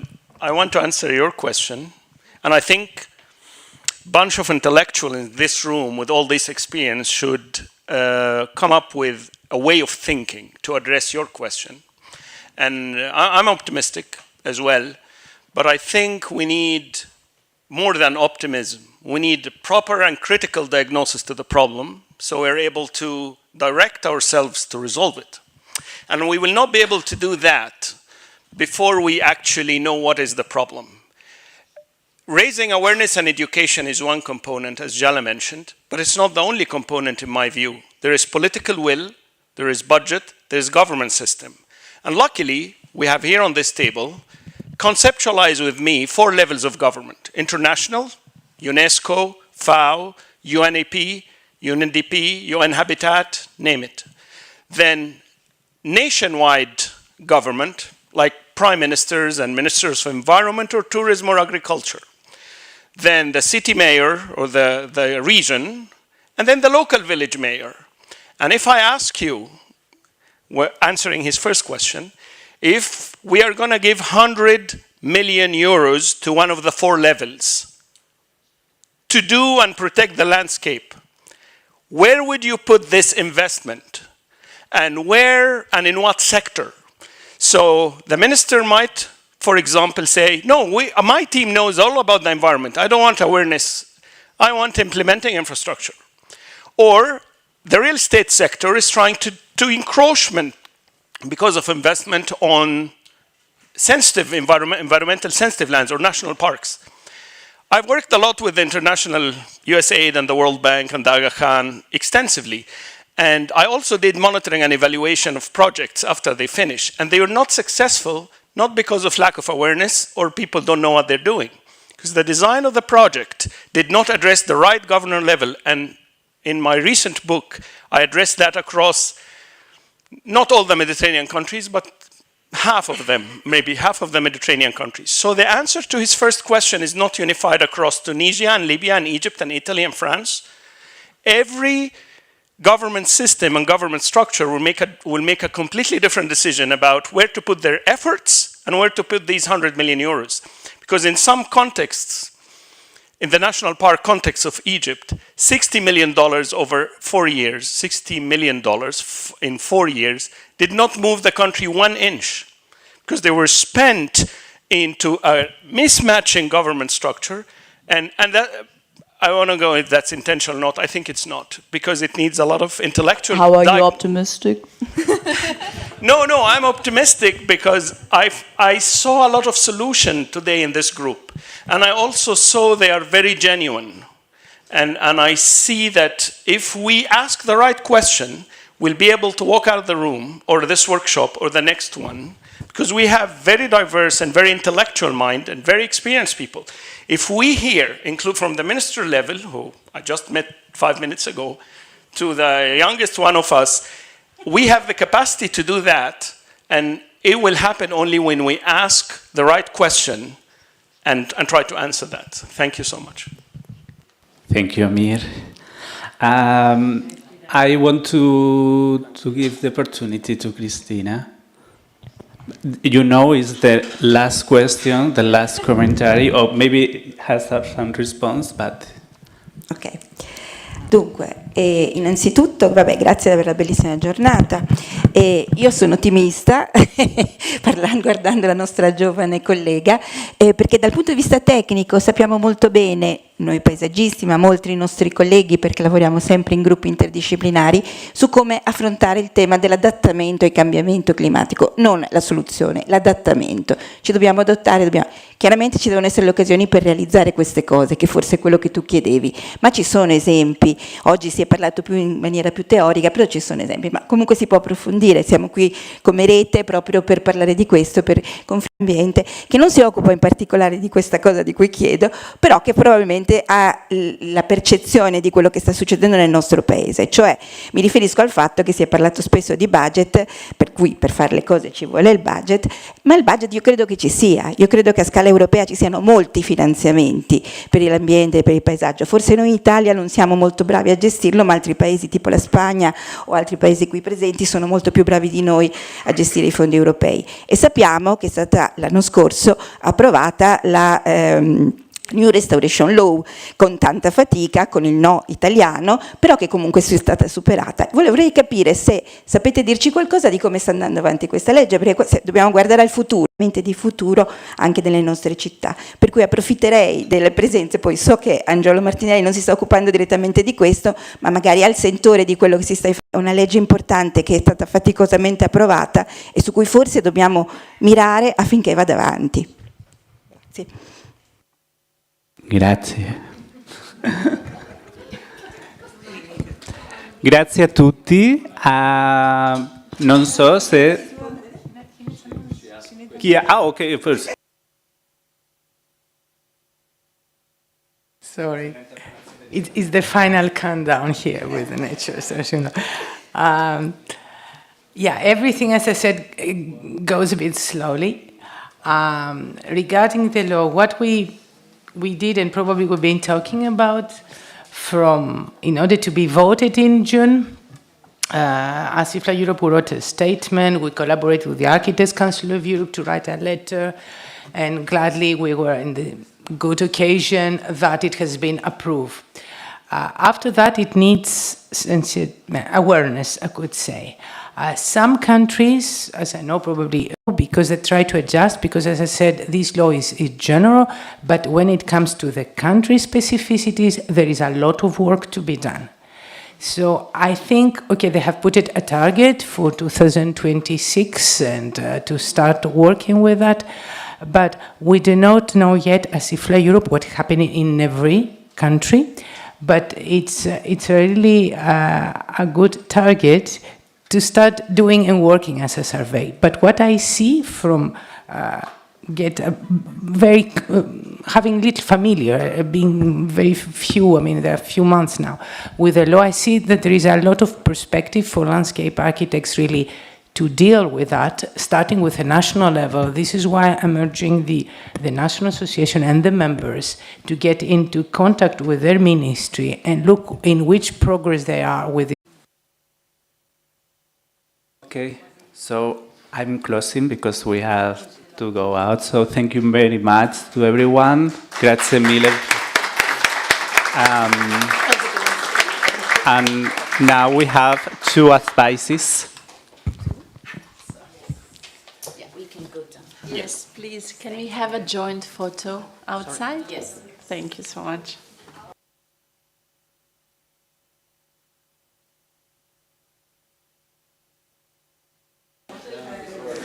And yeah, I don't know, wherever is. yeah, well, we had the lunch break outside, if it's still open.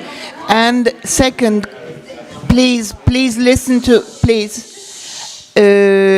I'm happy to welcome Maria Luisa Munch-Lechner, a nice name, it's even better than my own one, who is going to accompany the group walking from here to the hotel.